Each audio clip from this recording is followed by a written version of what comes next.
Profit Hubert angel जी एक topic सिखा रहे हैं, डिमोनिक पोर्टल्स यानी शैतान के आत्माओं का आने जाने का रास्ता, यानी छेद। वो छेद में से शैतान के आत्माएं आते जाते हैं। वो छेद के बारे में हम सीखने वाले हैं। हम वचन के आधार से सीखेंगे इसको। शैतान के आत्मा का आवाजावी का छेद, शैतान के आत्मा का आवाजावी का छेद। ओके, तो इसके बारे में आज हम सीख रहे हैं। तो ये वचन के आधार से हम देख रहे हैं। दूसरे कुरिन्थियों की पत्री 2 अध्याय का 11 वचन निकालेंगे। दूसरे कुरिन्थियों की पत्री 2 अध्याय 11 वचन। दूसरे कुरिन्थियों की पत्री 2 अध्याय का 11 वचन ऐसा कहता है कि शैतान का हम पर दाव न चले, क्योंकि हम उसकी युक्तियों से अनजान नहीं। और एक बार देखिए कि शैतान का हम पर दाव न चले, क्योंकि हम उसकी युक्तियों से अनजान नहीं। तो शैतान का दाव हमारे ऊपर नहीं चलना है, तो उसका हमारे पास क्या होना चाहिए, उसकी युक्तियों के बारे में हमको अनजान नहीं रहना है। उसकी युक्तियों के बारे में हमको अनजान नहीं रहना है, इग्नोरेंट नहीं रहना है, हमको उसके बारे में बहुत मासूम नहीं रहना है। उसकी युक्तियों को अगर हम समझने लगते हैं तो एक बात हम बोल सकते हैं कि शैतान का दाव हमारे ऊपर नहीं चलेगा। समझ में आया? तो बहुत सारे मसीही लोग जो है वो धोखा खा जाते हैं, शैतान के सामने वो हार जाते हैं, क्योंकि उनको शैतान की युक्तियों का सामना करना नहीं आता है, क्योंकि वो शैतान की युक्तियों को पहचानते नहीं है, समझते नहीं है। उसके बारे में वो अज्ञानता अपने अंदर संभाल के रखते हैं, उसके बारे में सिंप्लिसिटी संभाल के रखते हैं, इनोसेंस संभाल के रखते हैं। वो सोचते हैं कि नहीं नहीं, ऐसे टॉपिक्स तो हमको सीखना नहीं चाहिए, इस विषय में तो हमको कोई बात भी नहीं करना चाहिए। फिर वो अज्ञानता को इतना वो सुरक्षित रखते हैं कि शैतान उसी में से उनके ऊपर आक्रमण करता है। वो शैतान की ही युक्तियां है, तो वो समझ नहीं पाते हैं और शैतान का आक्रमण उनके ऊपर काम कर जाता है। ठीक है, तो हमको वचन कहता है कि उसके युक्तियों के बारे में अगर हम अनजान नहीं है तो शैतान का दांव हम पर नहीं चलेगा। अब ये युक्तियाँ मतलब तकनीक है, तकनीक को शैतान इस्तेमाल करता है। तकनीक यानी इंग्लिश में इसको लिखा गया है डिवाइसेस। शैतान के डिवाइसेस यानी इंस्ट्रूमेंट्स यानी चीज़ें। शैतान की चीज़ों से तुम वाकिफ रहो, अनजान मत रहो, उसके बारे में तुम भले भांति अपने अंदर जानकारी रखो, कहा गया है वचन में। तुम जानकारी रखो, क्योंकि तुम उसके युक्तियों से अगर अनजान नहीं है तो शैतान का युक्ति तुम्हारे ऊपर, शैतान का दांव तुम्हारे ऊपर चल नहीं सकता है। तो उसकी युक्तियाँ मतलब उसकी तकनीकी है, और उसकी तकनीकी मतलब उसके कोई ऐसे दांव पेच है जो हमको समझ में आना चाहिए। अगर कोई इंसान अपने परिवार के अंदर देखता है कि सदा उनके घर में तंगी रहती है, सदा उनका बिगड़ा हुआ काम रहता है, सदा ही कुछ ना कुछ उनके अंदर गड़बड़ी मची हुई रहती है, कुछ भी सीधा सरल मार्ग उनको मिलता नहीं, कोई ना कोई अफरातफर करके उनको अपने झोल करके ऐसे अपने जीवन को जीना पड़ रहा है, तो यहाँ पर हमको समझ जाना चाहिए वो शैतान की युक्तियों से अनजान है, नादान है। वो समझ नहीं पा रहा है कि शैतान ने उनके अंदर छेद बना दिया है, और वो छेद में से शैतान का आत्मा प्रवेश कर रहा है और उनके सारे जीवन को वो गड़बड़ियों में फंसा रहा है, उनको तंगी में डाल रहा है, उनके चुनाव वो बिगाड़ देता है, उनके फैसले बिगाड़ देता है, उनके रिश्ते बिगाड़ देता है। और वो बिगाड़ने वाले कौन हैं? वो ही एक दूसरे के बिगाड़ने वाले बन जाते हैं। जो परिवार के सदस्य हैं वो खुद अपने एक दूसरे के बिगाड़ने वाले चैनल्स बन जाते हैं, स्रोत बन जाते हैं, क्योंकि उनको पता ही नहीं है शैतान की युक्तियाँ कैसे काम करती है। आज हम शैतान को कुचलने वाले हैं, और प्रॉफिट ह्यूबर्ट एंजल जी कह रहे हैं कि तुम अगर सीख रहे हो तो तुम इसको काम में लगाइए। ये नहीं कि तुम सीखो और दूसरों को सिखाने के लिए चले जाओ, नहीं, इसको काम में लगाइए। सबसे बड़ी समस्या मसीहों के बीच में अभी यही है कि लोगों को बताने के लिए मसीही लोग सीखते जाते रहते हैं, बल्कि वो अपने ऊपर उसको लागू नहीं कर रहे हैं। हम जब स्कूल की पढ़ाई करते हैं तो हमको पता है कि उस स्कूल की पढ़ाई जितनी हमको सिखाई जाती है उतना ही हमारे बुद्धि में, उसके याददाश्त में बना रहता है। उसके बाहर हमको कुछ भी मालूम नहीं है। तो क्या दुनिया उसके बाहर ख़त्म हो जाती है? नहीं, उसके बाहर भी लोग दूसरे कुछ सीख के बैठे हुए हैं जो हमको नहीं पता है। अगर दूसरे लोगों को पूछा जाए, हमारे पास जो जानकारी है वो उनको नहीं पता होगा। तो लोग अपने अपने याददाश्त में भरी हुई इंफॉर्मेशंस के आधार से, उनके अंदर भरे हुए जो दिमाग है उतना ही जानकारी रखते हैं और उतनी ही ज़िंदगी को वो जीते हैं और उतने ही अवस्था में वो अपने आप को बहुत कुछ करने की कोशिश करते हैं। लेकिन बाहर दुनिया में सिर्फ उतना ही नहीं है, उसके अलावा और भी कुछ है। ये हमको समझ में आना चाहिए। अगर किसी बच्चे को परीक्षा देना है तो वो उतनी ही पढ़ाई करता है जो उसके जो सवाल जवाब पूछे जाने वाले हैं परीक्षा के अंदर। उसके बाहर उसको कुछ नहीं सिखाया जाता है, उसको बस उतना ही सिखाया जाता है। तो कलसिया के अंदर वैसा ही किया जाता है, जितना चाहिए उतना ही, जो कलसिया को चाहिए, पासबान को चाहिए उतना ही वो सिखाता है। उसके बाहर वो कुछ भी नहीं सिखाता है, लेकिन उसके बाहर भी बहुत कुछ है। यहाँ वचन हमको बताता है शैतान की युक्तियों से मसीहों ने अनजान नहीं रहना है। तो शैतान की युक्तियां भी सिखाने का विषय है, लेकिन पासबान अपनी कलसिया को वो नहीं सिखाते हैं। वो इतना ही सिखाते हैं जितना उनका ज़रूरत पूरा कर सकता है, क्योंकि कलसिया उनकी ज़रूरत पूरा करने वाला एक बिजनेस जैसा वो इस्तेमाल करते हैं। वो सिर्फ कैसे दशमांश देना है उसके बारे में चर्चा करेंगे, विवाद करेंगे और वो लोगों को अपने चर्च से अलग नहीं होने देंगे। उसके लिए वो लड़ाई झगड़े तक उतर कर आएंगे, लेकिन वो ये कभी नहीं सिखाएंगे कि शैतान की युक्तियों से हमको अनजान नहीं रहना है। इसके लिए सब मसीहों को हम देखते हैं कि वो कभी भी देखो प्रार्थना में दिखाई देंगे आपको, कभी भी देखो बस जोर जोर से अन्य भाषा करते हुए दिखाई देंगे। कभी भी वो शैतान की युक्तियों का अभ्यास करते हुए आपको नहीं दिखाई देंगे। वो शैतान के युक्तियों को किस प्रकार से गिराना चाहिए उसके बारे में वो नहीं जानते हैं। ये सारी बातों की अज्ञानता होने के कारण फिर बाद में जो सरकार चुनाव में आ जाती है, उसके द्वारा मसीहों को जब परेशानी आने लगती है तब वो सरकार को दोष देने लगते हैं। अब दोष देने से क्या फ़ायदा है, क्योंकि उनके ज्ञान में उन्होंने समझ लिया था किस प्रकार से युक्तियों को करना है और उस पहुंच को पकड़ लेना है। मसीही उस वक्त क्या कर रहा था, जब कोई अपना पंत प्रधान बन जाता है, कोई कहीं पर प्रधानमंत्री बन जाता है, कोई कहीं पर मिनिस्टर बन जाता है, कोई कहीं पर कोई ऑफिसर बन जाता है, अधिकारी बन जाता है, मसीही तब क्या कर रहा था? मसीह तब सिर्फ प्रार्थना कर रहा था, अन्य भाषा कर रहा था और टायत दे रहा था, ऑफरिंग दे रहा था और उपवास कर रहा था, यही सब कर रहा था। लेकिन उसको ये नहीं मालूम था कि पॉलिटिक्स में भी उसके लिए कुछ करने के लिए काम रखा है। उसको ये नहीं मालूम था बिजनेस में भी कुछ काम रखा हुआ है उसके लिए। उसको ये नहीं मालूम था कि बाहर और भी दुनिया के अंदर और भी मेरा कुछ जिम्मेदारियां हैं जो मैं इस वचन के आधार से, मेरे ज्ञान के आधार से मैंने पूरा करना है। वो इस बात को लेकर नहीं चला तो वो युक्तियां जो शैतान की है, वो युक्तियों ने उसको पीछे हटा दिया और जो युक्तियों को लोगों ने इस्तेमाल कर लिया है, वो युक्तियों को लेकर लोग आगे निकल गए हैं। अब उसके बारे में हम कंप्लेंट करने का क्या मतलब बनता है, उनके बारे में अब कुड़कुड़ाने का क्या मतलब बनता है? जहां हमको वो सब कुछ सीखना चाहिए था तब हमने उसको नहीं सीखा, अब दूसरों ने उसको सीख के पकड़ लिया है, तो इसका मतलब क्या बन गया? उनके बारे में दोष लगाने का अब हमारे पास कोई भी कारण नहीं बचता है। शैतान के दांव हम पर न लगने का कारण है ये कि हमको शैतान की युक्तियां मालूम होनी चाहिए।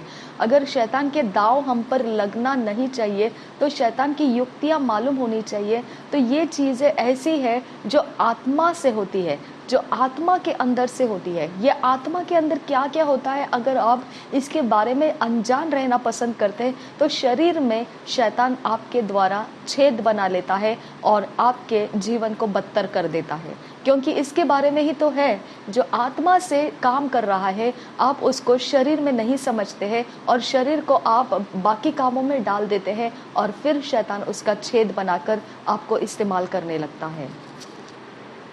अगर किसी ने अकाउंटिंग किया है, उसको ज्योग्राफी के बारे में कुछ पूछा जाएगा तो वो नहीं बता पाएगा। अगर ज्योग्राफी किया है, उसको कोई कोर्ट कचहरी की बातें पूछी जाएगी तो वो नहीं बता सकता है। सबके पास अपना अपना पढ़ाई लिखाई का ढांचा है, उस ढांचे के बाहर वो, उस याददाश्त के बाहर वो कुछ भी कर नहीं पाता है। मनुष्य की यही बहुत बड़ी अड़चन हो चुकी है कि मनुष्य अपने ढांचे के अंदर ही जीता जा रहा है, लेकिन शैतान उस ढांचे के बाहर है, उसके बारे में भी हमको मालूम करना जरूरी है।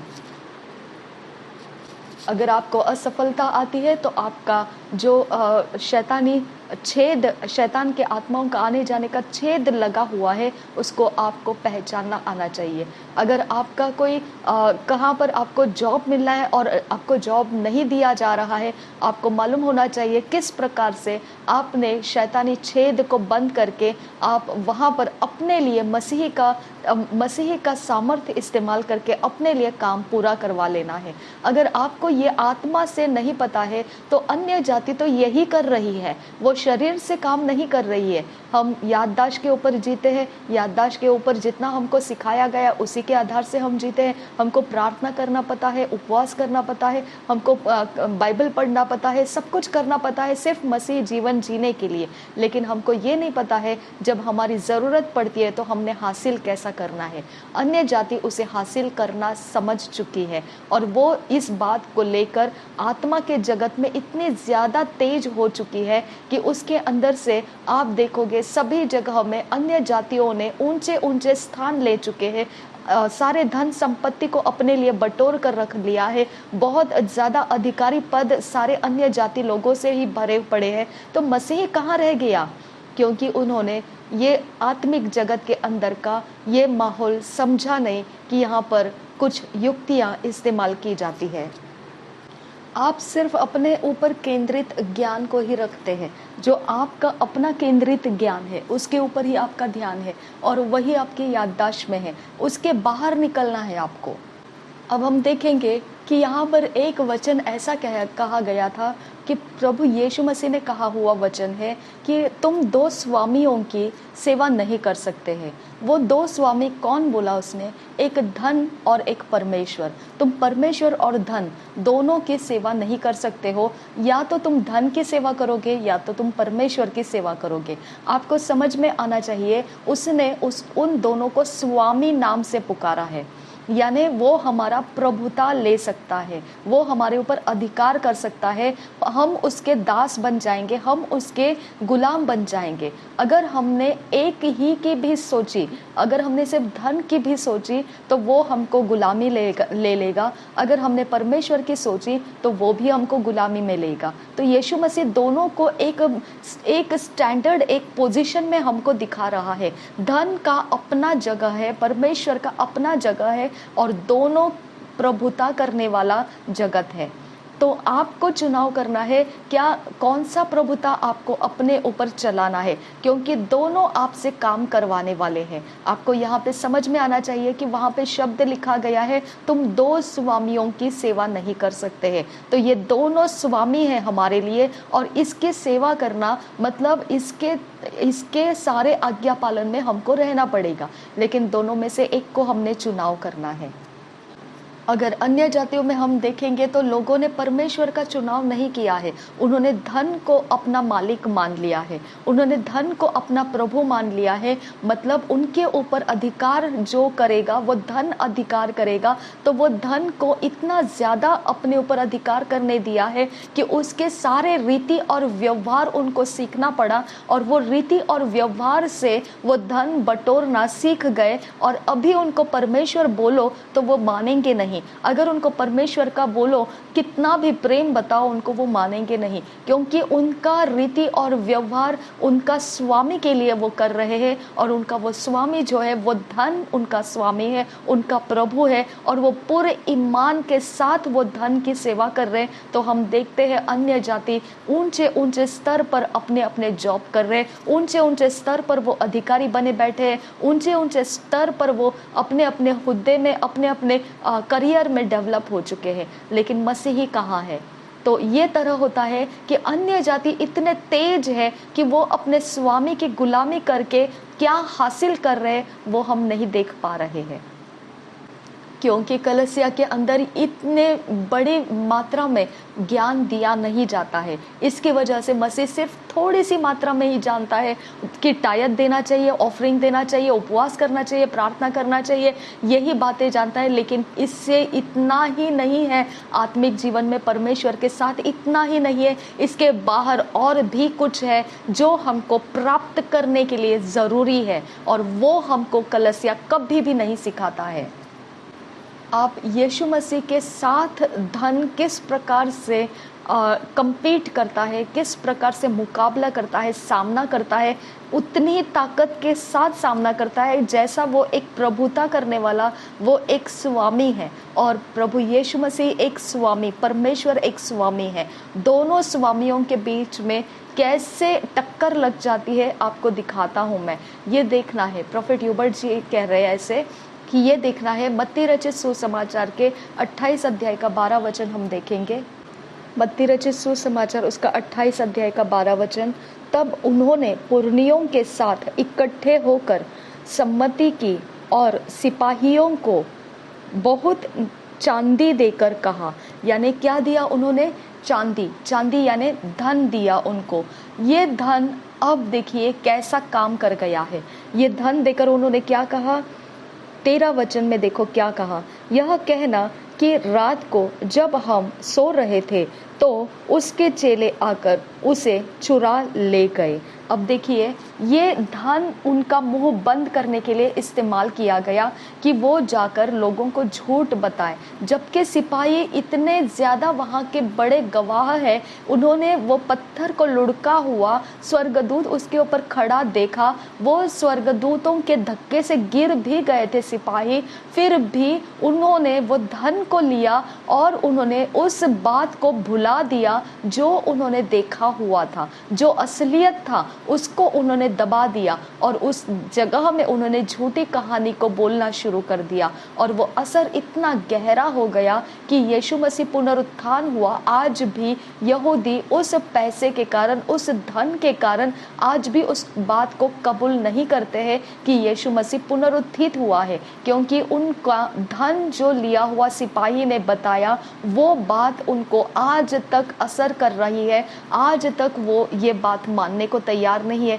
यीशु मसीह पुनरुत्थित हो गया है। ये देखिए धन का प्रभाव ये कैसा ये इतना पावरफुल हो गया कि लोगों का अपने अंदर का जो उनका सच है वो भी बाहर निकलने से बंद हो गया है।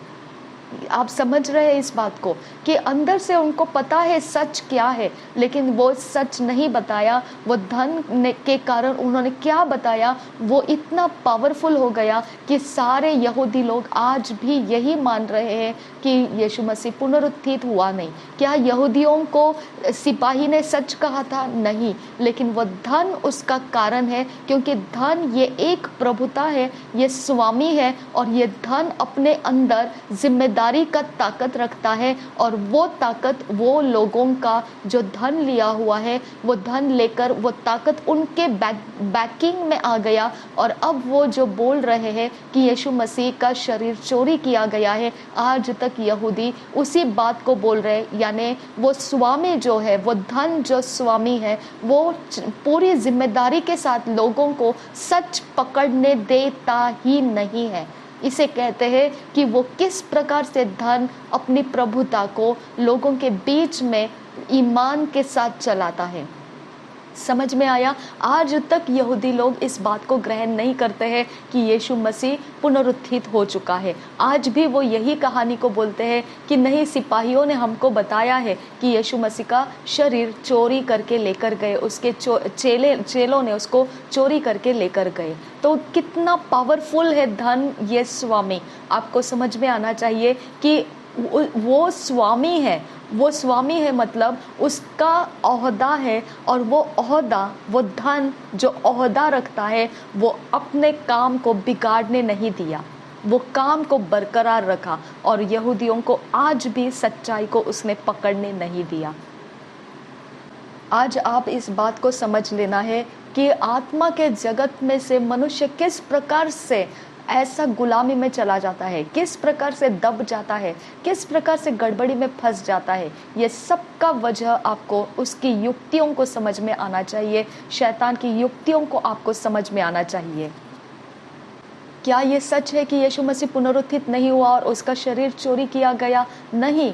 आज हम पवित्र आत्मा के द्वारा विश्वास को प्राप्त करके ये बात को समझ रहे, लेकिन आज तक यहूदी लोग इस बात को स्वीकार नहीं कर पा रहे, क्योंकि वो स्वामी का प्रभाव जो है, वो स्वामी का बाउंड्री जो है, वो बाउंड्री में उनको कैद कर लिया गया है। वैसे ही आपको गरीबी में कैद कर लिया जाता है। ये धन जो स्वामी है, ये स्वामी आपको कैद कर लेता है और ये कैद में आप गरीब बने रहते हैं, क्योंकि आप उसकी युक्तियों को नहीं जानते हैं। वो आप न जानने की वजह से बीमारियों में आप कैद हो जाते हैं, उसको नहीं जानने की वजह से आप कोई किसी प्रकार के दुर्घटना में कैद हो जाते हैं, किसी प्रकार के रिश्ते टूटने में कैद हो जाते हैं, किसी प्रकार में मार्ग भटकने में कैद हो जाते हैं, नशे में कैद हो जाते हैं, आप गड़बड़ी में कैद हो जाते हैं, परिवार के अंदर विवादों में कैद हो जाते हैं। ये कैद कैसे होता है? ये कैद उस स्वामी से होता है जिसका जो धन है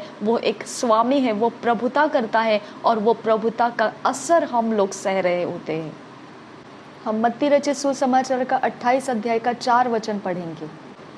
मत्ती रचित सुसमाचार 28 अध्याय का 4 वचन कहता है, उसके भय से पहरुए कांप उठे। देखिए, यहाँ पर बिजलियों की तरह स्वर्गदूतों ने सिपाहियों को अपना सारा सब कुछ माहौल बता दिया था, फिर भी सिपाही उसको भूल गए और वो चांदी के सिक्के उनका पूरा रास्ता बदल दिया और उन्होंने झूठ को फैला दिया, और वो झूठ इतना आसानी से लोगों के मन को जीत लिया, अब वो सच्चाई को पकड़ नहीं पा रहा है। इसके लिए यीशु मसीह ने बहुत बड़े जिक्र के साथ कहा, तुम 2 स्वामियों की सेवा नहीं कर सकते, या तो तुम धन के सेवा करो या फिर तुम परमेश्वर की सेवा करो, लेकिन तुम दोनों की इकट्ठे सेवा नहीं कर सकते हैं, क्योंकि दोनों के असर बहुत पावरफुल है और वो पावरफुल असर के नीचे तुम गुलामी में बंधे रहते हैं। उस गुलामी के बंधन में तुमको रहना पड़ेगा, तो तुम दोनों को सेवा करके गुलामी के बंधन में नहीं रहते हैं, ना घर के ना घाट के। ऐसा हो जाता है, तुमको एक जगह पे होना पड़ेगा, या तो तुम धन को अपना स्वामी मान लो या फिर तुम परमेश्वर को अपना स्वामी मान लो। देखिए, यहाँ पे वो धन का स्वामित्व ये लोगों को कैसा परमेश्वर के सामने, परमेश्वर का सामना करने के बाद भी कुछ भी फर्क नहीं गिराता है झूठ बोलने में। देखो क्या लिखा है यहाँ पर 3 वचन में, उसका रूप बिजली का सा। 2 वचन से हम पढ़ेंगे 28 अध्याय, मत्ती रचित 28 अध्याय का, मत्ती रचित सुसमाचार का 28 अध्याय का 2 वचन से पढ़ेंगे। और देखो, एक बड़ा भूकंप हुआ, क्योंकि प्रभु का एक दूत स्वर्ग से उतरा। अब देखिए, ये बात स्वर्ग से उतरा हुआ दूत का सामना सिपाहियों ने किया है, और पास आकर उसने पत्थर को लुढ़का दिया और उस पर बैठ गया। ये सारा माहौल सिपाहियों ने देखा हुआ है। और देखिए 3 वचन कहता है, उसका रूप बिजली का सा और उसका वस्त्र पहले के समान, पाले के समान उज्जवल था।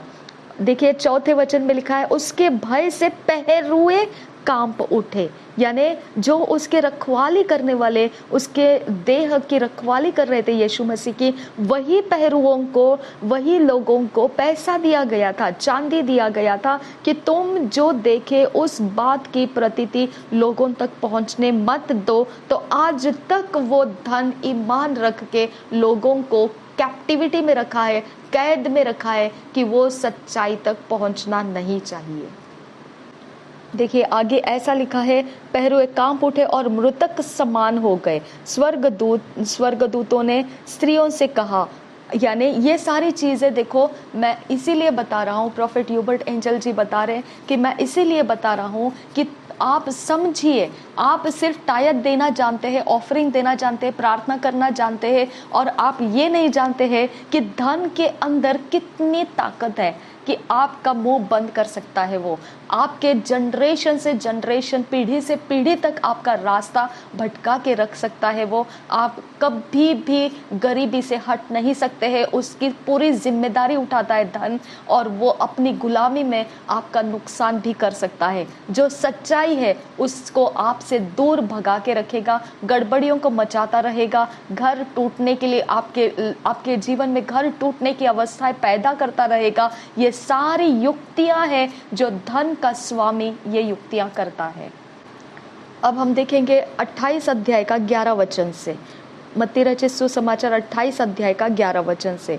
वे जा ही रहे थे कि पहरुओं में से कुछ ने नगर में आकर पूरा हाल प्रधान याजकों से कह सुनाया।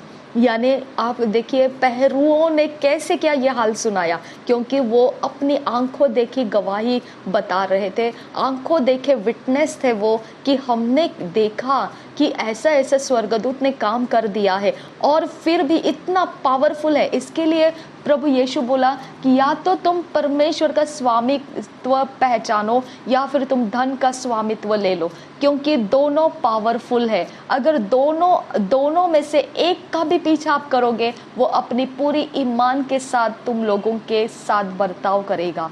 ओके, तो इस तरह से हमको परमेश्वर ने दोनों के पावर को बताया है। परमेश्वर भी उतना ही पावरफुल है जितना धन पावरफुल है। इसके लिए तुम या तो धन को पूजा करो या उसका पीछा करो, या फिर तुम परमेश्वर का पीछा करो। दोनों को इकट्ठे तुम साथ में लेकर नहीं चल सकते, क्योंकि ये दोनों एक दूसरे में बहुत ज्यादा पावरफुल है और कंपेटिटर्स हैं। ओके, यानी एक दूसरे का सामना करते हैं, मुकाबला करते हैं एक दूसरे का। ठीक है, तो यहाँ पे देखिए जो पहरुए थे वो परमेश्वर के स्वर्गदूतों को देख चुके, उससे धक्के खा चुके, उसके धक्के से गिर चुके, फिर कपड़े झटक कर वो उठ गए और जाकर ये बातें समझाने के लिए, बोलने के लिए चले गए याजकों के पास। और याजकों ने उनको पैसे दिए, चांदी दिए, और उनको क्या बोला कि तुम ये बात को दबा डालो, और क्या बोलो कि यहाँ पर यीशु मसीह के चेलों ने आकर वो मृत देह यीशु मसीह का उठाकर चले गए, वो चोरी करके लेकर गए। आज तक यहूदी वही बात के ऊपर विश्वास करता है। क्या यहूदी ने सच में देखा इस बात को? नहीं। पहरुए के शब्द इतने पावरफुल थे कि वो शब्द आज भी उनको बाउंड्री में डाल के रखा है, वो शब्द के बाहर यहूदी आ नहीं सकते हैं। 28 अध्याय का 13 वचन हम पढ़ेंगे, मत्ती रचित सुसमाचार 28 अध्याय का 13 वचन। यह कहना कि रात को जब हम सो रहे थे तो उसके चेले आकर उसे चुरा ले गए। ये धन का स्वामी जो है, धन जो स्वामी है, किस प्रकार से ये शब्द को दिया और यीशु मसीह के बारे में जो सच्चाई है उसको उन लोगों तक पहुंचने का रास्ता बंद कर दिया। आप देख सकते हैं ये स्वामी का अर्थ क्या बनता है। वो इतना पावरफुल रहता है कि वो आप तक सच्चाई को नहीं पहुंचने देने का पूरा इंतजाम लगाता है। इसके लिए आप फिर गरीब है तो आप सोचते हैं ठीक है अब क्या कर सकते हैं, मैं इसी में संतुष्ट है। अगर आप असफल है तो आप बोलते हैं प्रभु की महिमा, कोई परवाह नहीं, बस यहीं पर ठीक है। हम मसीही लोग यही करते करते करते आज तक यहाँ तक पहुँचे हैं। इसके लिए कोई भी पंत प्रधान नहीं बनता है, कोई भी ऑफिसर नहीं बनता है, कोई भी मसीही ऐसे ऊंचे ऊंचे पोजीशन में नहीं दिखाई देता है, क्योंकि उनको वहां तक जाने का रास्ता बंद कर दिया गया है। अब उनको वो सोच भी नहीं आ सकता है वहां तक पहुंचने का। फिर वहां तक हम पहुंचने का सोच भी नहीं सकते हैं तो हम ही लोग हैं जो चुनाव में हम वोट डालते हैं और पंत प्रधान के लिए हम लोगों को चुनाव करके दे देते हैं। हम अपने ही लोग, हमारे द्वारा ही लोगों का चुनाव जीता जाता है और फिर बाद में हम उन्हीं के बारे में कुड़कुड़ाने लगते। कौन सा अधिकार से हम उनके बारे में अब दोष लगाए या उनके बारे में कुछ बोले, क्योंकि उनको तो युक्तियां मालूम है, वो युक्तियां करके अपने पोजीशन में पहुंच गए। तुम युक्तियों को नहीं जानते हो, इसके लिए तुम जहां है वहीं पर पड़े हो, तो वहां से तुम अब जहां पर पहुंचा हुआ इंसान है उसके बारे में कैसे क्या कुड़कुड़ कर सकते हैं। हम 15 वचन देखेंगे। देखिए 28 अध्याय मत्ती रचित सुसमाचार का 15 वचन पढ़ेंगे। अतः उन्होंने रुपये लेकर जैसा सिखाए गए थे वैसा ही किया। यह बात आज तक यहूदियों में प्रचलित है। आप देखिए ये स्वामी का प्रभुता कितना पावरफुल है। वो बाउंड्री इतनी तगड़ी बन गई कि उस बाउंड्री के बाहर यहूदियों को बाहर कुछ भी सोचने का वो मौका ही नहीं देता है, अवसर भी नहीं देता है। उस बाउंड्री के अंदर सच्चाई को घुसने तक नहीं देता है।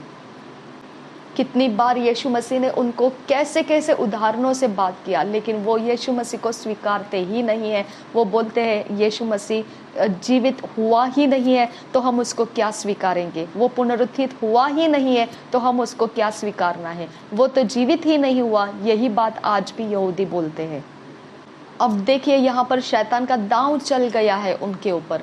अब देखिए शैतान का दांव युक्ति से चलाया गया। युक्ति में क्या इस्तेमाल किया गया? धन को इस्तेमाल किया गया, और धन पावरफुल है, इसके लिए पावरफुल स्वामी कहा गया है उसको, और वो उतना ही पावरफुल है जितना परमेश्वर पावरफुल है। तो आपको समझ में आना चाहिए उसके बाउंड्री के अंदर अगर कोई उसने अगर किसी के ऊपर बाउंड्री डाल दिया तो वो कभी भी परमेश्वर के सच्चाई तक पहुंच नहीं सकता है। इसके लिए आपको गरीबी से कैसे बाहर निकलना है मालूम नहीं है, इसके लिए आपको शैतान से कैसे लड़ना है मालूम नहीं है, इसके लिए आपको कोई भी सच्चाई के अनुसार आपको जो मिलना चाहिए वो आपको मिलता नहीं है, क्योंकि बाउंड्री में आप डाल देने के बाद में वो सच्चाई जो शैतान को हरा सकता है, उस सच्चाई कलसिया के अंदर पासवान लोग सिखा नहीं पाते हैं। वो सिर्फ अपनी ज़रूरत की बातें सिखा देते हैं और उतनी ही बातों में संतुष्ट रखते हैं आपको, लेकिन फिर आपको जब उनकी ज़रूरत होती है तब वो आकर बोलेंगे कि परमेश्वर ने हमको ऐसा कहा कि कलसिया में आज कुछ ऐसे ऐसे लोग हैं जो हमको इस प्रकार से सहायता भेजने वाले हैं, तो जल्दी करें, कोई पीछे ना हटे। लेकिन जब हमारे लोग मर रहे थे, बीमार थे, या हम कोई संकट में थे, तब आपको परमेश्वर का वचन क्यों नहीं प्रकट हुआ? ऐसी बात है कि कहीं से भी कोई भी भविष्यद्वक्ता बनकर आ जाता है, या कोई अपने आप को पासवान बोलकर अचानक से हमारे कांटेक्ट में आ जाता है और बोलने लगता है कुछ कुछ बातें, तो हमको यही पूछना पड़ता है, भाई तुझे उस वक्त क्यों नहीं परमेश्वर ने प्रकट किया, जब मैं भली तरह से मजबूरी में मैं सब जगह पे हेल्प मांग रहा था, मदद मांग रहा था, तब तुझ पर क्या परमेश्वर ने कुछ भी प्रकट नहीं किया मेरे बारे में? तब क्या तुम मेरी सहायता के लिए परमेश्वर से कुछ भी नहीं सुना था क्या? तो ऐसे अचानक से आज कैसे आ गया? तो यहाँ पे आपको समझ में आना चाहिए वो शैतान का भेजा हुआ है, क्योंकि उसके शरीर को उसने बुराई करने के लिए कहीं तो कहीं ढीला छोड़ दिया है, और जब वो बुराई करने के लिए छोड़ देता है तो उसका स्वामित्व वो स्वीकारता है, वो छेद लग जाता है, उस छेद शरीर में लगे हुए वो छेद में से शैतान प्रवेश करने लगता है।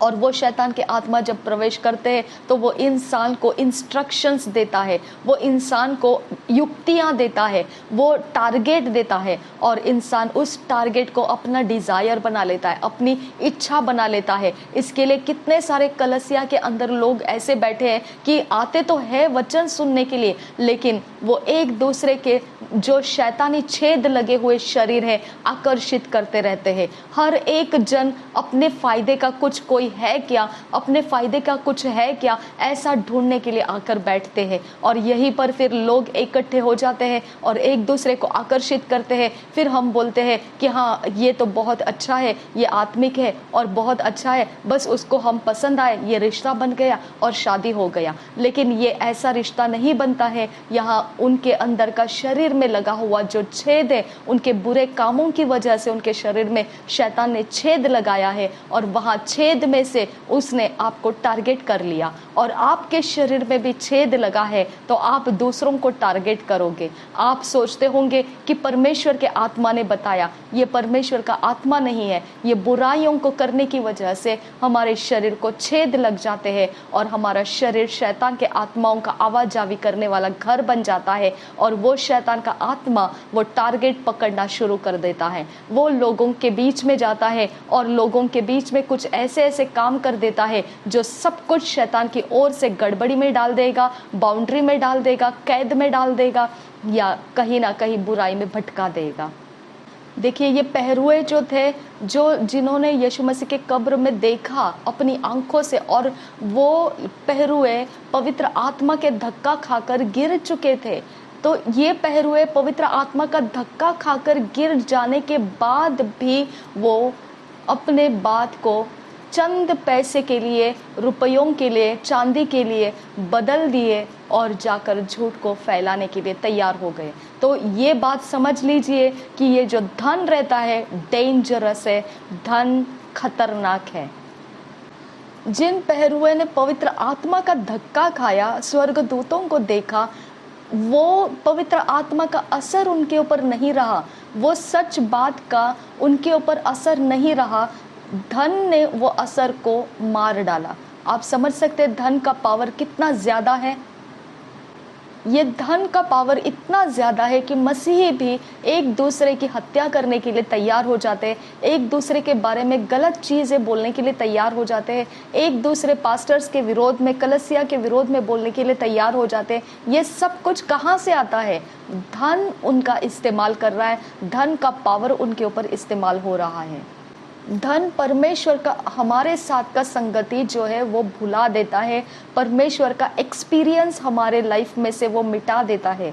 धन में इतनी ताकत है कि हम परमेश्वर के एक्सपीरियंस को तुच्छ समझने लग सकते हैं। परमेश्वर को साइड करके हम वो धन कह रहा है, उसके स्वामित्व, उसके प्रभुता के नीचे जाकर उसके दास बनकर उसके मर्जी के अनुसार हम किसी का भी नुकसान करके आ सकते हैं, हम किसी का भी कुछ भी बिगाड़ के आ सकते हैं। उसके अंदर इतना पावर है। अगर तुमने उस धन को आजादी दिया अपने जीवन में कुछ करने के लिए, तो पहरुए ने पवित्र आत्मा का धक्का खाकर भी परमेश्वर का एक्सपीरियंस तुच्छ जाना और धन को उन्होंने पहला स्थान दिया और धन को उन्होंने गले लगा लिया और झूठ को फैलाने के लिए उसका दास बन के चले गए। एक साधारण सी बात है कि लोग अपने आप को पेंतिकोस्त के चर्च, पेंतिकोस्त के मेंबर ऐसा बोलते हैं, लेकिन उनका शब्द उनको बंधुआई में डाल देता है, फिर वो सच्चाई में कभी नहीं आ पाएंगे। क्योंकि पेंतिकोस्त का अर्थ, पेंतिकोस्त के वक्त जो लोग खड़े थे, पेंतिकोस्त को मनाने के लिए आए हुए लोग जो थे वो यहूदी थे और वो नीचे खड़े थे। वो पेंतिकोस्त का दिन जरूर था, लेकिन पेंतिकोस्त के लोगों के ऊपर पवित्र आत्मा नहीं आया था। अगर हम बोलेंगे कि हम पेंतिकोस्त के लोग हैं तो आपके ऊपर पवित्र आत्मा नहीं आया था। तो हमारे शब्द ऐसे बेवकूफ़ी से हम बोलते हैं और चर्चाओं में इतने ऊंचे कर देते हैं कि वो हमारा पहरा बन जाता है। उसके बाहर हमको कुछ भी करने की आज़ादी नहीं मिलती है। उसका दासत्व में हम फंस जाते हैं, उसका स्वामित्व, उसका प्रभुता हमारे ऊपर चलने लगता है। जो पवित्र आत्मा उतर कर आया था वो ऊपर कमरे में जो 120 लोग बैठे हुए थे उनके ऊपर पवित्र आत्मा उतर कर आया था, पेंतिकोस्त के मनाने वाले लोगों के ऊपर नहीं आया था। तो आप अपने आप को पेंतिकोस्त बोलना बंद कर दीजिए, क्योंकि आप खुद अपने आप को दायरे में डाल रहे हैं, फिर सच्चाई आपको छू नहीं सकती है। देखिए वहाँ पे जो पत्थर लुढ़का दिया गया था उसके ऊपर स्वर्गदूत तो बैठा हुआ था, फिर उतना बैठा हुआ स्वर्गदूत का भी असर उस लोगों के ऊपर नहीं था।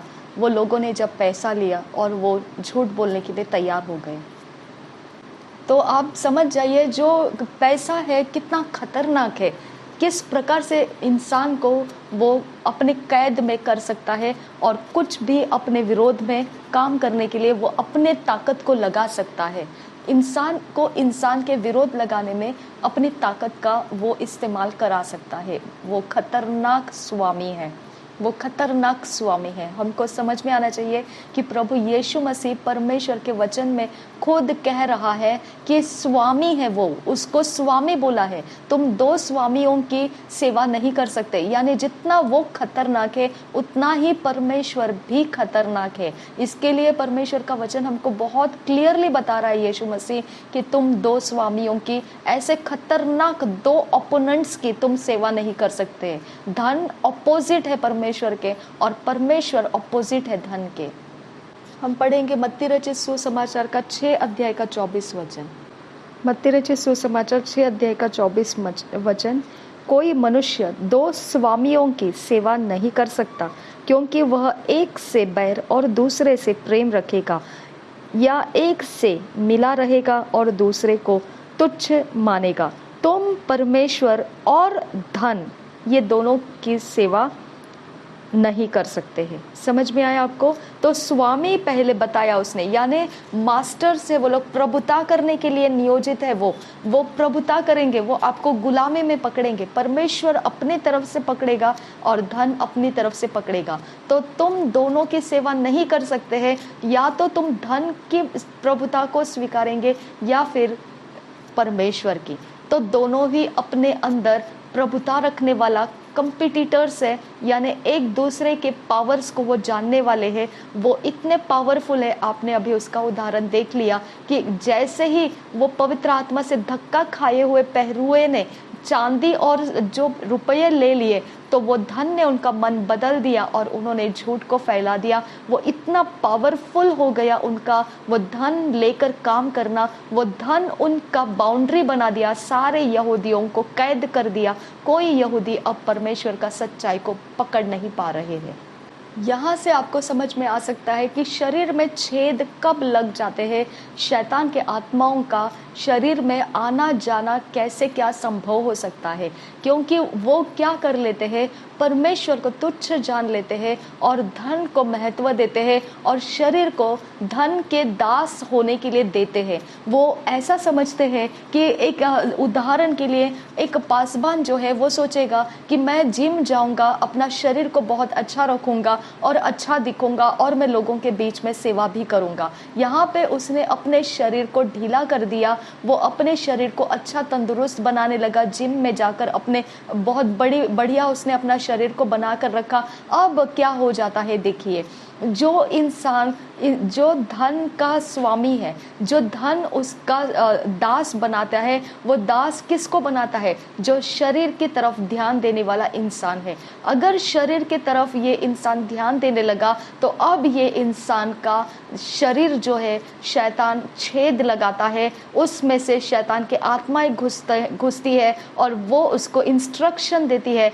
वो उसको गाइडलाइंस देती है और वो गाइडलाइंस के आधार से वो दूसरे लोगों के ऊपर छाया जाता है। यानी वो शैतान का छेद लगा हुआ शरीर अब दूसरों को कैच करने लगा है, दूसरों को अट्रैक्ट करने लगा है, दूसरों के विश्वास से उनको बहकाने लगा है, दूसरों को परमेश्वर के पवित्र जीवन के अंदर से उनको भटकाने लगा है। वो लोगों के ऊपर उनके सोचे इस देह के बारे में सोचने लगी है, ये कितना हैंडसम है, या ये कितना ब्यूटीफुल है, या ये कितना अच्छा है। तो उसने जो परमेश्वर का पावर था उसको ओवरटेक कर लिया। लोग अभी उसे पासबान भी समझते हैं और एक बहुत ही हैंडसम इंसान भी समझते हैं। तो अब लोगों का मन परमेश्वर की ओर से नहीं देख रहा है, अब लोगों का मन उसका शरीर की ओर से देख रहा है। तो उसका शरीर को शैतान का छेद लग गया है और वो छेद में से शैतान का आत्मा इस प्रकार से लोगों को परमेश्वर से अलग करने की ताकत दे दिया है। बहुत बार हम ऐसा देखते हैं कि पॉलिसीज़ को हम देखते हैं, जो हम बोलते हैं प्रीमियम्स भरो, इसका उसका, ऐसा हम बोलते हैं। तो ये सारा क्या है, इन्वेस्टमेंट्स। वो कहते हैं ये पॉलिसी ले लो, वो पॉलिसी ले लो। तो इनको क्या पता है, ये जो समय वो बता रहे, ये 2.5 साल का है, ये 12 साल का है, या ये 1.5 साल का है, या ये 10 साल का है, वो ये दौर लगाते कैसे है। तो यहाँ पे आपको समझ में आना चाहिए, वो जो शैतान का छेद लगा हुआ इंसान है, वो अपना शरीर परमेश्वर से अलग रख के धन का सेवक बन चुका है। वो धन का सेवक बनने की वजह से उस धन के सेवक को वो दुष्ट आत्माएं उसके शरीर में आकर उसको समझाती है कि कौन सी जगह में लोग कब मरने वाले हैं, या कौन सी जगह में ज़्यादा से ज़्यादा कौन किस प्रकार से दुर्घटना में जाने वाला है, या कौन सी जगह में कौन लोग इस प्रकार के कोई बीमारियों में फंसने वाले हैं। तो इस प्रकार का उनको इंस्ट्रक्शन मिलता है। तब वो ऐसा दौर लगाते हैं कि 10 साल तक का आपको ये पॉलिसी मिल रहा है, आपका फ़ायदा होगा, और बीच में जाकर वो उसके जो हफ्ते भरने होते हैं उसको बढ़ा देते हैं और फिर बोलते होते हैं कि बाद में इसको कम भी किया जाएगा। वो सब कुछ जानते हैं कि इसके बाद आप रहने वाले नहीं हैं, तो आपको उसका तो कुछ होने वाला नहीं है, फ़र्क पड़ने वाला नहीं है, लेकिन उनका फ़ायदा वो पहले से ही पॉलिसी के हफ्ते को बढ़ाकर पहले से ही अपने लिए ले लेते हैं। और इस प्रकार से वो अपना बिजनेस धन के आधार से पॉलिसीज निकाल कर चलाते हैं। आपका उनके साथ मेल करना, इसका मतलब उन्होंने तय करके रखा है कि 10 साल के बाद आप बीमार गिरने वाले हैं, 10 साल के बाद ये दुर्घटना होने वाली है, 2 साल के बाद इस प्रकार से कुछ हादसा हो जाने वाला है। यानी ये आप उस बात से स्वीकार लेते हैं तो आप उस फंदे में पड़ जाते हैं, उस बाउंड्री में चले जाते हैं और वहाँ से फिर आप उनके जो छेद लगाया हुआ शैतानी आत्माओं का जरिया है वो आपको फॉलो करने लगता है। आपके जीवन में ऐसा कुछ नहीं था, फिर भी वो आप अभी उस दायरे में आ चुके हैं। अब वो दायरे में आपका वो फॉलो करेंगे और उस तरह से आपकी लाइफ का नुकसान भी हो सकता है। तो अब आप देखेंगे कि कितने लोगों ने पॉलिसीज निकाल के रखी है, कितने लोग इस ऐसे प्रकार से इन्वेस्टमेंट करके रखे हैं, तो ये लोग अभी डर जाएंगे। अब ऐसे लगेगा कि उन्होंने ये क्या करके रखा है। ऐसा नहीं है, लेकिन ये सच्चाई है। इस बात को कलीसिया के अंदर पासवान सिखाते नहीं है और सिखाएंगे भी नहीं। वो सिर्फ आपको कलीसिया जितनी चल सकती है उतनी ही फायदे की बातें बोलेंगे।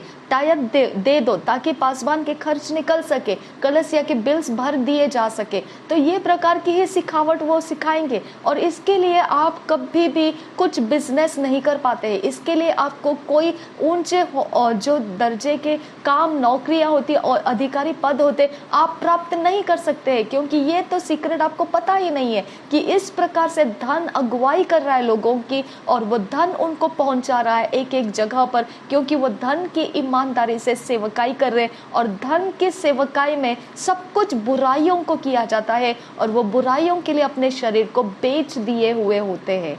ठीक है, और हम सिर्फ उनके अधीन है, तो वो बुराइयां करने के बाद हम कुड़कुड़ाने की क्या जरूरत है। उन्होंने तो धन को स्वामी मान लिया है। धन का काम ही है, युक्तियां ही है सब कुछ बुरा करने का। तो बुराई में कौन फंस जाता है? वो लोग बुराई हम पर करते हैं, हम कुचले जाते हैं, हम कुड़कुड़ाने लगते हैं।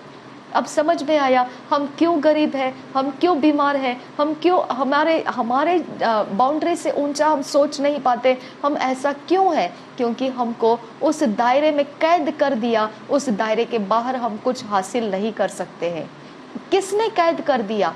धन का जो दास है, धन की सेवा जो करते हैं, धन के स्वामित्व के नीचे जो है, वो बुरे काम करके हमारे सारे अच्छाई को, सारे भलाइयों को वो अपने ओर खींच लेते हैं और हमको सब प्रकार की नेगेटिविटी हमारे ऊपर डाल देते हैं। आप कभी भी देखिए मसीह के साथ लड़ते हैं, मसीह अपने पासवानों के विरोध बात करते हैं, मसीह अपने लोगों के साथ बैर भावना रख के एक दूसरे से अलग होकर रहते हैं। लेकिन अगर दूसरों को, अन्य जातियों को देखेंगे, वो कभी भी अपने अपने अंदर, समाज के अंदर आपको कभी लड़ते झगड़ते नहीं दिखेंगे। वो कभी एक दूसरे के विरोध में नहीं दिखेंगे। आपको कोई ऐसी चर्चा नहीं मिलेगी कि ये इसके विरोध में बात कर रहा है, वो उसके विरोध में बात कर रहा है। लेकिन जब उनको विरोध करना है तो उनके बाहर के लोगों के साथ विरोध करेंगे, उनके अंदर दायरे में जो लोग हैं उसके साथ उनका कोई बैर नहीं रखते हैं, वो उनके साथ उनका कोई विवाद नहीं छेड़ता है। अब हम सीधे उस सब्जेक्ट पर आएंगे, विषय के ऊपर आएंगे, जो डिमोनिक पोर्टल्स यानी शैतान के आवाजावी का रास्ता। ठीक है, वो रास्ता कभी भी दरवाज़ा नहीं रहता है, वो रास्ता कभी कोई फाटक नहीं रहता है, वो रास्ता छेद रहता है। ठीक है, अब ये छेद जो है, ये छेद जहाँ कहीं पर भी बना हुआ रहता है, उस जगह के लोग हमेशा आपको एडिक्टेड दिखेंगे। ओके, कोई कहेगा मुझे खाने में बहुत एडिक्शन है, कोई कहेगा मुझे बहुत ज़्यादा इस प्रकार का स्मोकिंग करने का बहुत एडिक्शन है, कोई बोलेगा मुझे बहुत सारा पिक्चर देखने का एडिक्शन है। तो ये छेद जो है वो एटमॉस्फियर है। ओके, वो वातावरण है, वो वातावरण के अंदर ये छेद पनपते हैं। समझ में आया? ये छेद बनने का जो अड्डा रहता है, जिस अड्डे में ये छेद पनपते हैं, बरकरार रहते हैं, वो अड्डा उस जगह को अगर हम पूछेंगे किसी को, एक ऐसा सवाल पूछेंगे किसी को कि ठीक है आपको स्मोकिंग करना पसंद है, तो आप कहाँ पर स्मोकिंग करना ज़्यादा पसंद करते हैं, तो वो अड्डा बताएगा आपको, मुझे इस कॉर्नर में या वो जगह में मुझे बहुत अच्छा लगता है, सुकून आता है। फिर आप देखेंगे, आप उनको पूछो कि उस जगह में जाने के बाद आप अगर कुछ भी कर रहे हैं दूसरा, तो वो भी बताइए वहाँ पर और क्या करते हैं। फिर आपको वो दूसरा भी बताएगा कि वो बोलेगा मेरे बीवी से जब छुपाने का है मुझे कुछ बातें, तब मैं यहाँ आके करता हूँ। जब मेरा कोई गर्लफ्रेंड बाहर रखा हुआ है, उसके साथ मुझे कुछ काम करना है, तो मैं यहाँ आके करता हूँ। यानी वो बुराइयों को मल्टीप्लाई करता रहता है, बहुगुणित करता रहता है उस अड्डे के नीचे, यानी वो एटमॉस्फेयर के नीचे, जिसके अंदर शरीर को छेद लगा हुआ रहता है। वो शरीर में लगा हुआ छेद एक एटमॉस्फेयर को पकड़ लेता है। समझ में आया आपको? एक एटमॉस्फेयर को पकड़ लेता है, उस जगह में उसको सुकून आता है, उस जगह में वो पनपने में तैयार रहता है, उस जगह में उसको सब कुछ बुरा करने का आनंद मिलता है, वहाँ उसको सब कुछ अच्छा लगता है बुरा करना। जो भी छुपा के या कुछ भी गलत करना है, कुछ किसी का नुकसान करने की बातें करना है, प्लान करना है, स्ट्रैटेजी करना है, सब वो उस जगह में बैठकर करेंगे। तो वो क्या बन जाता है? अड्डा बन जाता है उनके लिए। ठीक है, हम कभी कभी देखते हैं कि लोगों के घर अड्डे बन जाते हैं, सारे बुरे काम करने के लिए इकट्ठे आने का अड्डा रहता है उनका। कहाँ पर आए, सब जो रिश्तेदार है कहाँ पर इकट्ठे हो, सब लोग जो कहाँ गली गली में है, सब कहाँ पर इकट्ठा होना है, वो अड्डा को ढूंढते हैं कहाँ पर इकट्ठा हो और फिर प्लान करे किस प्रकार से बुराइयों को रचना करना है। तो वो अड्डा क्यों ढूंढते हैं? क्योंकि वो अड्डा है जो शैतान का आत्मा को पसंद है, वो एटमॉस्फेयर है, वो एनवायरनमेंट है जिसके तहत, वो वातावरण के तहत वो सुरक्षित रहता है और एनर्जी देता है बुरे काम को सही ढंग से किस तरह से रचना करे और कैसा सफल करे, युक्तियों को वो वहाँ पर रिलीज कर पाता है। देखिए, अब आपको सच्चाई जब मालूम पड़ती जा रही है तो निश्चित ये बात हो रही है, प्रॉफिट ह्यूबर्ट एंजल जी कह रहे कि आप शैतानी वो सारे आत्माओं को भगाने में कामयाब होंगे। मत्ती रचित सुसमाचार 6 अध्याय का 23 वचन हम पढ़ेंगे। मत्ती रचित सुसमाचार 6 अध्याय का 23 वचन, परंतु यदि तेरी आंख बुरी हो तो तेरा सारा शरीर भी अंधियारा होगा। इस कारण वह उजियाला जो तुझ में है, यदि अंधकार हो तो वह अंधकार कैसा बड़ा होगा। आपको बहुत ध्यान से समझना है इस वचन को। मत्ती रचित सुसमाचार 6 अध्याय का 23 वचन, परंतु यदि तेरी आंख बुरी हो तो तेरा सारा शरीर भी अंधियारा होगा। आंख बुरी हो तो सारा शरीर अंधियारा होगा, यानी यहाँ पे बताया गया है आंख बुरी हो तो सारा शरीर भी अंधियारा होगा। इस कारण वह उजियाला जो तुझ में है, यानी हमारे अंदर उजियाला है। ठीक है, यहाँ पे वचन बता रहा है कि हमारे अंदर उजियाला है। ठीक है, तो इस कारण वह उजियाला जो तुझ में है, यदि अंधकार हो, तो अंधकार के बारे में क्या लिखा है? यदि तेरी आंख बुरी हो तो तेरा सारा शरीर भी अंधियारा है। यानी अंधियारा किस में बताया गया है? शरीर में अंधियारा बताया गया है। ओके, और कहा गया है कि तुझ में उजियाला है, तुझ में है उजियाला। ठीक है, लेकिन अगर जो उजियाला तुझ में है यदि अंधकार हो तो वह अंधकार कैसा बड़ा होगा। यानी हमको लगता होगा कि ये जो उजियाला हमारे अंदर है ये सही है, ठीक है, लेकिन अगर हमारे आंखों में बुराइयां हैं तो हमारा शरीर अंधकार में है। ओके, और हमें जो उजियाला यानी हमारी बुराई करने की समझदारी जो हमारे पास है, हम जो सही मान रहे हैं, हो सकता है वो अंधेरा है। हालेलुया। इसका मतलब क्या है? हमको जो सही लग रहा है हो सकता है वो सही नहीं है, वो अंधकार है। समझ में आ रहा है आपको? यानी हमारी समझदारी जो है, हमारी समझदारी अगर बुरे काम कर रहा है, बुरे काम को बहुत ज़्यादा लालसाओं को वो आज़ादी दे रहा है, तो वो बुरे काम हमारे शरीर के लिए हम करते हैं। ठीक है, हम और कुछ बात के लिए नहीं करते, हमारे शरीर के लिए सब कुछ बुरा करने को हम तैयार रहते हैं। यानी हमारा शरीर बुरे काम की वासनाओं को रखने के कारण अंधकार बन जाता है। ठीक है, अब अंधकार बन गया शरीर, फिर अब ये हम देखते हैं कि बुरा काम करने का युक्तियां होता है। ओके, हमारे पास युक्तियां है, हमारे पास बुरा करने का समझदारी है। ओके, किस प्रकार से हमारे शरीर के लालसाओं को हमने कैसे बुरे कामों से तृप्त करना, हमारे पास ज्ञान है, बुद्धि है, समझ है, हम उसको उजियाला बोल रहे हैं। ओके, तो बुराई करने के लिए, ठीक है, अगर तुम ये बात कर रहे हो, बुराई करने के लिए अपने दिमाग का इस्तेमाल कर रहे हो, तो वो उजियाला जो है, यानी जो ज्ञान बुद्धि समझ, इसको क्या कहा है वचन ने? उजियाला कहा है। ठीक है, उजियाला कहा है। जो ज्ञान समझ बुद्धि तुम्हारे पास है, जिसके द्वारा तुम शरीर के वासनाओं को पूरा करने के लिए, बुराई करने के लिए तैयार है, तो वो उजियाला जो तुम्हारे पास है वो अंधकार है। ओके, और तुम्हारे शरीर के लिए तुम जो कर रहे हो, इसका मतलब तुम्हारा शरीर अंधकार में है, तुम्हारे शरीर में अंधकार है। ओके, तुम्हारा शरीर कंट्रोल में नहीं है, तुम्हारा शरीर वासनाओं से भरा है, और वो वासनाएं तृप्त करने के लिए तुम बुरे काम का सहायता ले रहे हो। समझ में आया? बुरे काम का सहायता बिना नॉलेज विजडम अंडरस्टैंडिंग नहीं होता है।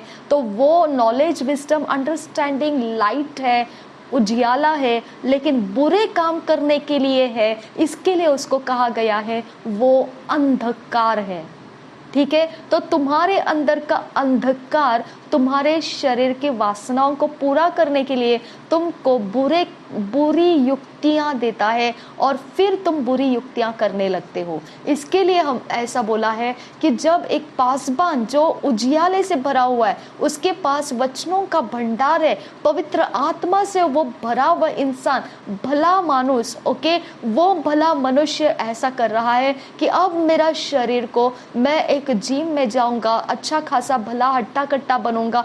अब क्या हो जाता है, लोग के आंख शरीर के वासना में आ जाती है, वो शरीर के अनुसार वो पासबान को देखना शुरू करते हैं। जैसे ही वो शरीर में उतर कर आ गए, तो यहाँ पर उनका शरीर में अगर शैतान का छेद लगा हुआ है, तो वो छेद में से शैतान का आत्मा उनके अंदर आएगा। अब वो पासबान को पासबान नहीं समझ रहे, अब वो पासबान को बॉयफ्रेंड समझने लगेंगे। अब वो पासबान को एक अभिषिक्त दास नहीं समझ रहे, अब वो पासबान को एक हैंडसम इंसान समझ रहे। तो ये अब उनका उजियाला जो पासबान को देखने के लिए हो रहा है, वो अंधकार में जा रहा है, क्योंकि अब वो अंधकार में से पासबान को देखना शुरू कर दिए हैं।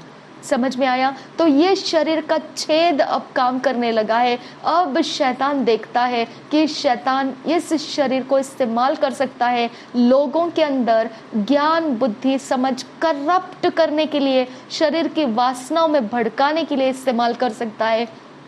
अब ये पासबान का शरीर शैतान का छेद बन जाता है, और शैतान का छेद उसको और भी ज़्यादा आकर्षक बनने की युक्तियां देने लगता है, और ज़्यादा और फैलने का उसको युक्तियां देने लगता है, ताकि ज़्यादा से ज़्यादा लोग उसके बारे में ज्ञान बुद्धि समझ में शरीर में उतर कर आएंगे, और वो अंधकार हो जाएगा उनके लिए। परमेश्वर का अस्तित्व उनसे हट जाएगा, अंधकार बढ़ जाता है, तो वो शरीर सब फिर शैतान के आत्माओं का आवाजावी बनने वाला छेद बन जाता है। और ऐसे छेद लगे हुए शरीर जब कलीसिया में आते हैं, तब वो एक दूसरे के वही वासनाओं के शिकार बन जाते हैं, और फिर बोलते हैं मुझे पता नहीं कैसे क्या ये लड़ाई झगड़ा हो गया, मुझे पता नहीं कैसे हम विवादों में फंस गए, मुझे पता नहीं कैसे मेरे से ऐसी गलतियां हो गई, मुझे पता नहीं मैंने कैसे ये बातें बोल दिया। ये क्या है? शरीर के छेद लगा हुआ शरीर है जो कलीसिया में बैठता है और वो परमेश्वर को तुच्छ जाना हुआ शरीर लेकर बैठे हैं। अब ये शरीर उनके अंदर परमेश्वर का काम नहीं, शैतान के आत्मा के उनके अंदर वासनाएं छेड़ने लगती है और वो वासनाएं छेड़ी जाती है और कलीसिया बिगड़ने लगती है। सब कुछ बिखर जाता है और सब कुछ पासबान और कलीसिया के बीच में सारा शारीरिक खेल तमाशा शुरू हो जाता है। वो पासबान को एक अपना बॉयफ्रेंड समझने लगते हैं और एक बहुत ही हैंडसम इंसान समझने लगते हैं। परमेश्वर का ओहदा वो भूल जाते हैं। अब देखिए, आंख बुरी करती है, आंख में से बुराई को देखा जाता, बुरा करने का आंख पहला टारगेट करता है। तो आप फिर कलीसिया में बैठकर किसी को भी टारगेट कर लेते हैं। हाँ, ये इंसान ये शादी के लायक है, ये हैंडसम है, ये ठीक दिख रहा है। ये काउंसलिंग कहाँ से आया आपके अंदर? ये सोच आपको कैसे क्या छू गई? क्योंकि आपका शरीर जो है वो बेकाबू है। इसके लिए आपका सोच को ये सब शैतान के आत्माएं दे रही है। ये छेद लगा हुआ शरीर है। अब ये छेद लगा हुआ शरीर क्या करेगा पता है? जो इंसान उसको शादी के लायक लगता है उसको घेरना शुरू करेगा और वो इंसान को लगेगा कि मेरे जैसा कोई है नहीं, ये सिर्फ मेरे ही तरफ आ रहा है, मतलब मैं कुछ तो खास हूँ। नहीं, वो खास नहीं है। वो जो छेद लगा हुआ शरीर है उसने अपने आंखों से कैच किया कि मुझे क्या चाहिए और वो इंसान के पास पहुंच गया और वो इंसान को ये पता ही नहीं कि ये शैतान का छेद लगा हुआ इंसान मुझे घेर रहा है। इस तरह से बेवकूफ़ी कलीसियाओं के अंदर होती है और एक नादान इंसान जिसको ये पता नहीं रहता है वो ऐसे लोगों के चंगुल में फंस जाता है, उनके पीछे चला जाता है और उनके शैतान के अड्डे में जो किया गया करतूते हैं, बुरे काम है, वो बुरे कामों का शिकार हो जाता है। अब अंधकार को हम समझना शुरू करेंगे। अंधकार मतलब अंधकार नहीं है, वो उजियाला ही है। ठीक है, यानी हमारे अंदर जो ज्ञान बुद्धि समझ है वो उसको कहा गया है उजियाला। जब वो बुरे काम करने की तरफ चलने लगता है, इसका मतलब सही ज्ञान बुद्धि समझ खो चुके हैं और वो बुराई की तरफ जा रहा है। मतलब सही ज्ञान बुद्धि समझ जो उजियाला है वो हमारे अंदर कम पड़ रहा है, तो अंधकार बढ़ता जाता है।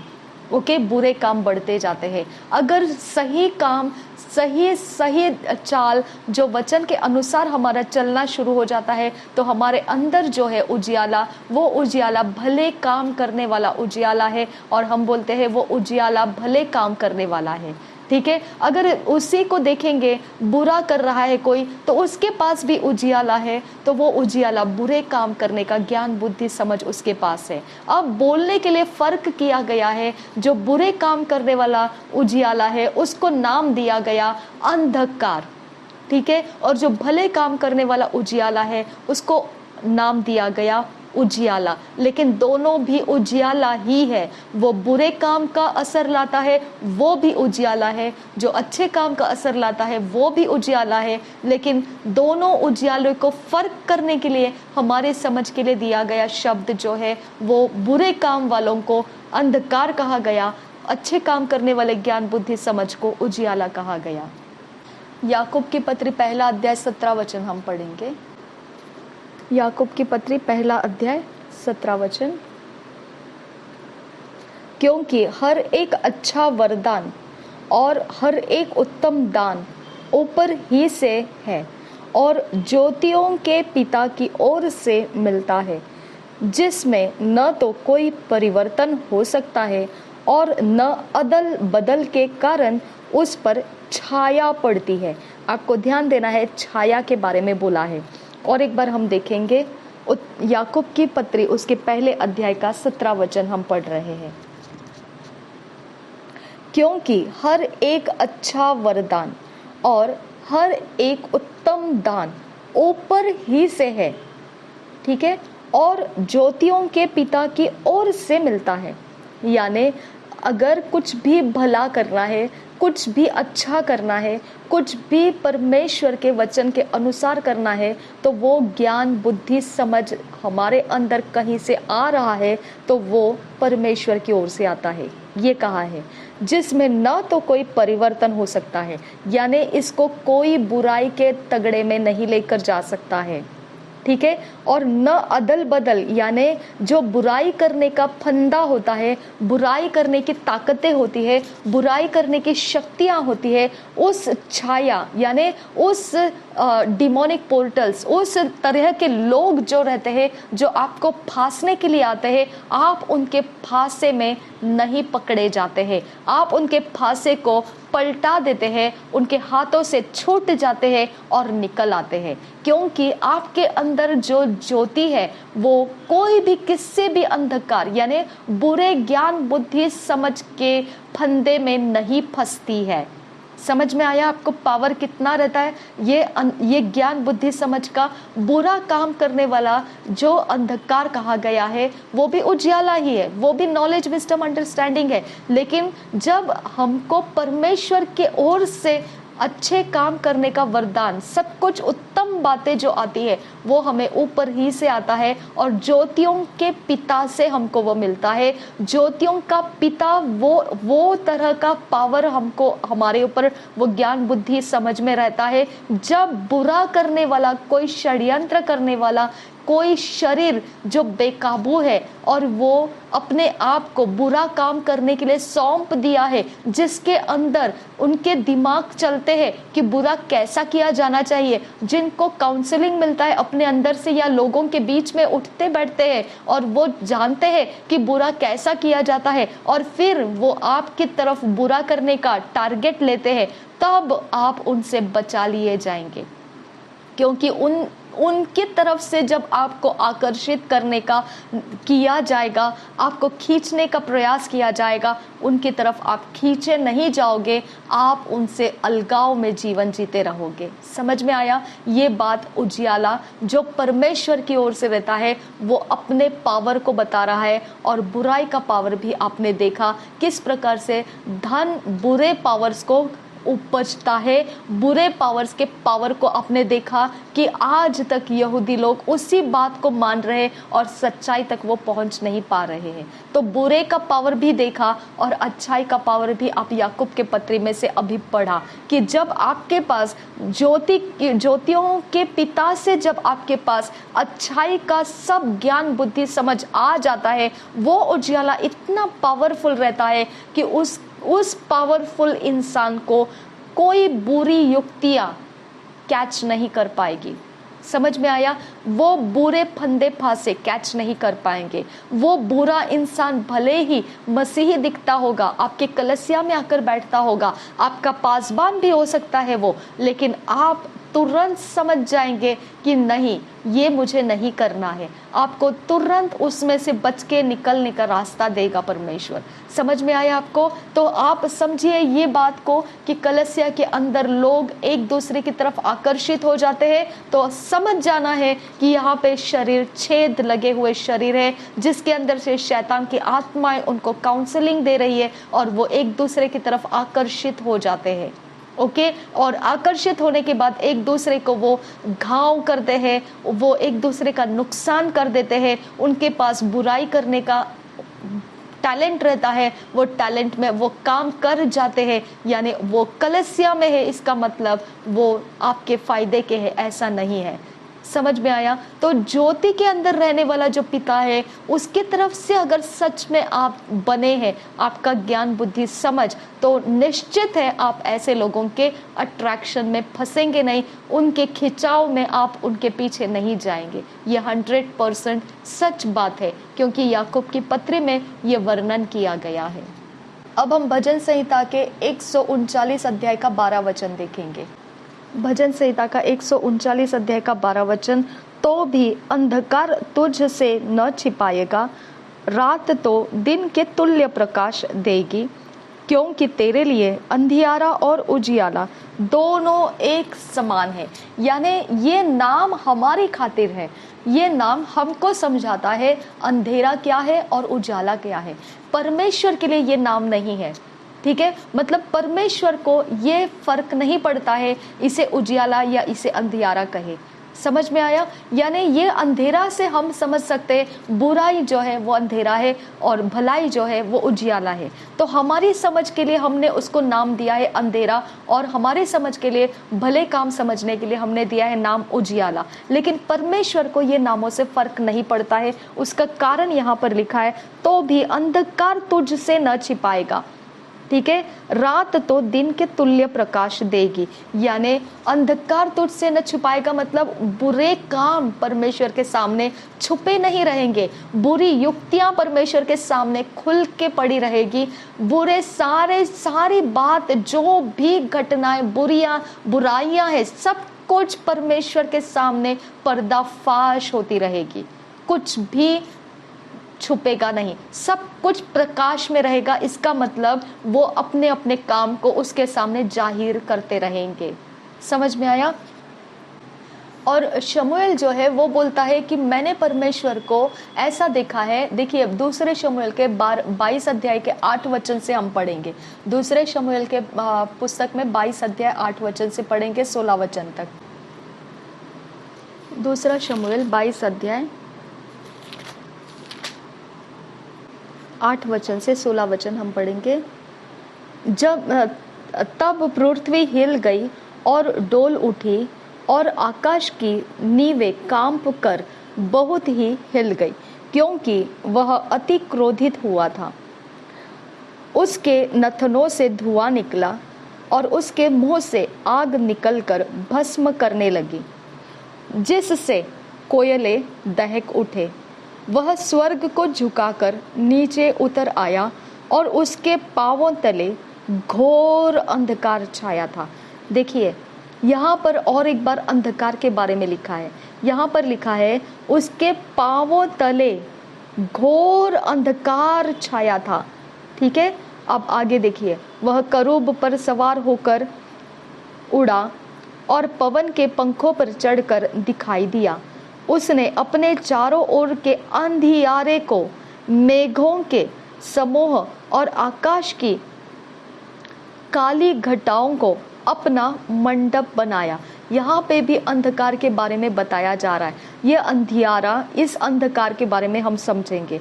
उसके सम्मुख के तेज से आग के कोयले दहक उठे।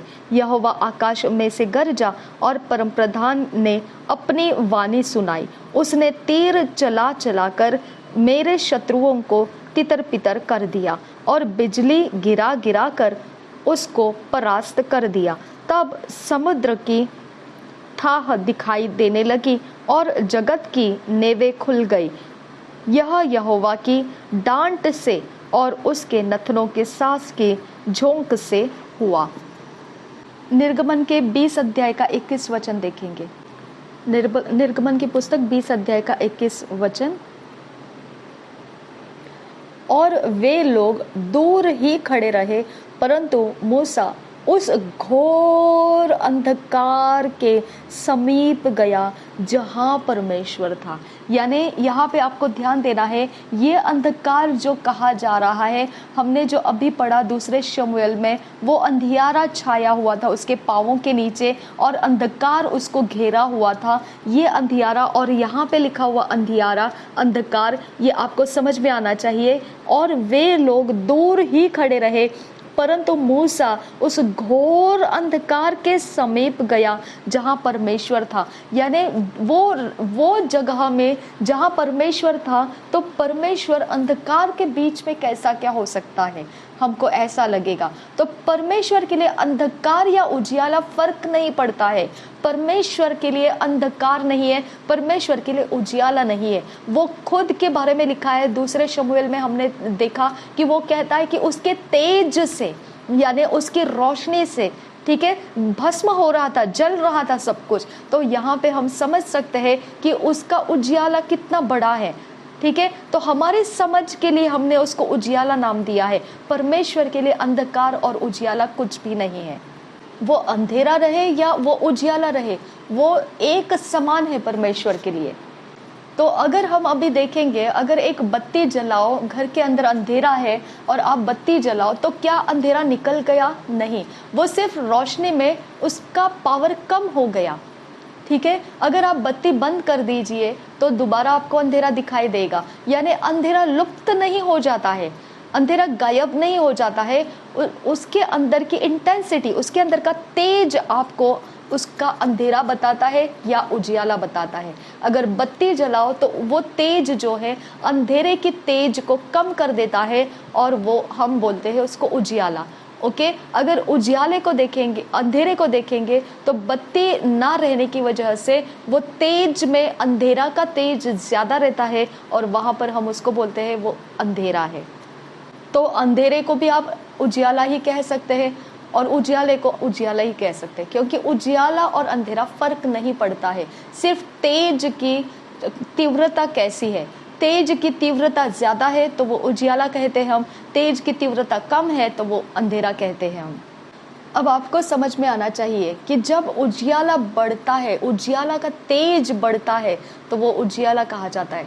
उजियाला का तेज कम कम कम होता जाएगा तो अंधेरा बढ़ते जाएगा। अब समझ में आ गया आपको? और हमने कैसे समझा है इसको? बुराई अगर बढ़ती जा रही है तो भलाई का ज्ञान, बुद्धि, समझ उस इंसान के अंदर कम है।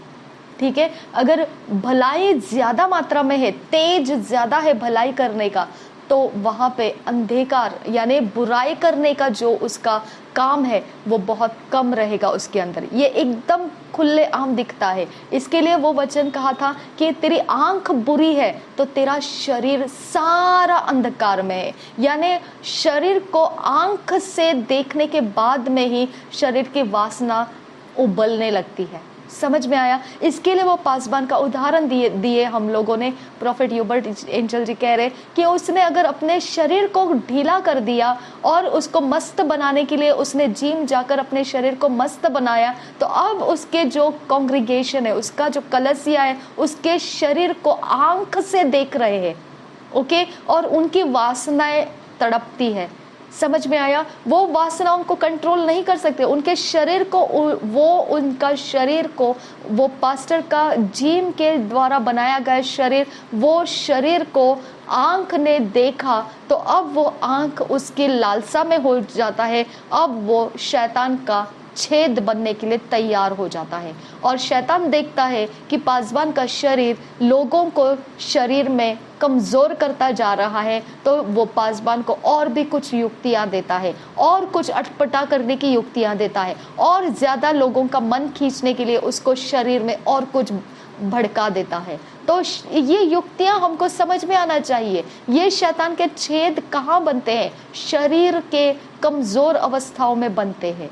अब समझ में आया? तो बुराई जितना करता है इंसान, ठीक है, बुराई को जितना वो हाँ में हाँ करने के लिए तैयार हो जाता है, इसका मतलब क्या बनता है कि वो शरीर की वासनाओं के लिए कुछ बुरी युक्तियों को उसने अपने साथ कर लिया है। यानी उसका आंख बुरा है तो उसका शरीर का नॉलेज, विजडम, अंडरस्टैंडिंग बुरे युक्तियों में चलता है। ओके, उसका ज्ञान, समझ, बुद्धि को हम देख पाते हैं। उसकी ज्ञान, बुद्धि, समझ में अभी जो मौजूद रहेगा वो सब बुरा करने का अवस्था उसके पास मौजूद है। समझ में आया? हम उसको कहते हैं अंधकार। ठीक है, तो अगर बुरा करने का काम ज्यादा उसके पास नॉलेज, विजडम, अंडरस्टैंडिंग है, तो वो उजियाला उसका क्या हो गया? भारी अंधकार हो गया। समझ में आया? और अगर भला करने का काम उसके पास बहुत ज्यादा है तो इसका मतलब क्या हो गया? वो उजियाला उसका बहुत ज्यादा है। ओके, भले काम करने का उजियाला ज्यादा है। समझ में आया? और परमेश्वर के लिए इसका कोई फर्क नहीं पड़ता है। अब यहाँ पे हम बोलते हैं कि यूहन्ना में लिखा है अंधेरा जो है, अंधेरा उजियाले का सामना नहीं कर पाता है, यानी बुरे काम कभी भी भले काम के सामने टक्कर नहीं लगा पाता है। ये वचन बताता है, यूहन्ना का सुसमाचार बताता है। अंधेरा कभी भी ग्रहण नहीं करता है भले मानुष को। ठीक है। अंधेरा कभी भले मानुष को तारीफ नहीं करेगा, अंधेरा कभी भले मानुष को अपने संगति में नहीं लेगा, क्योंकि उसके भले काम एक्सपोज हो जाएंगे।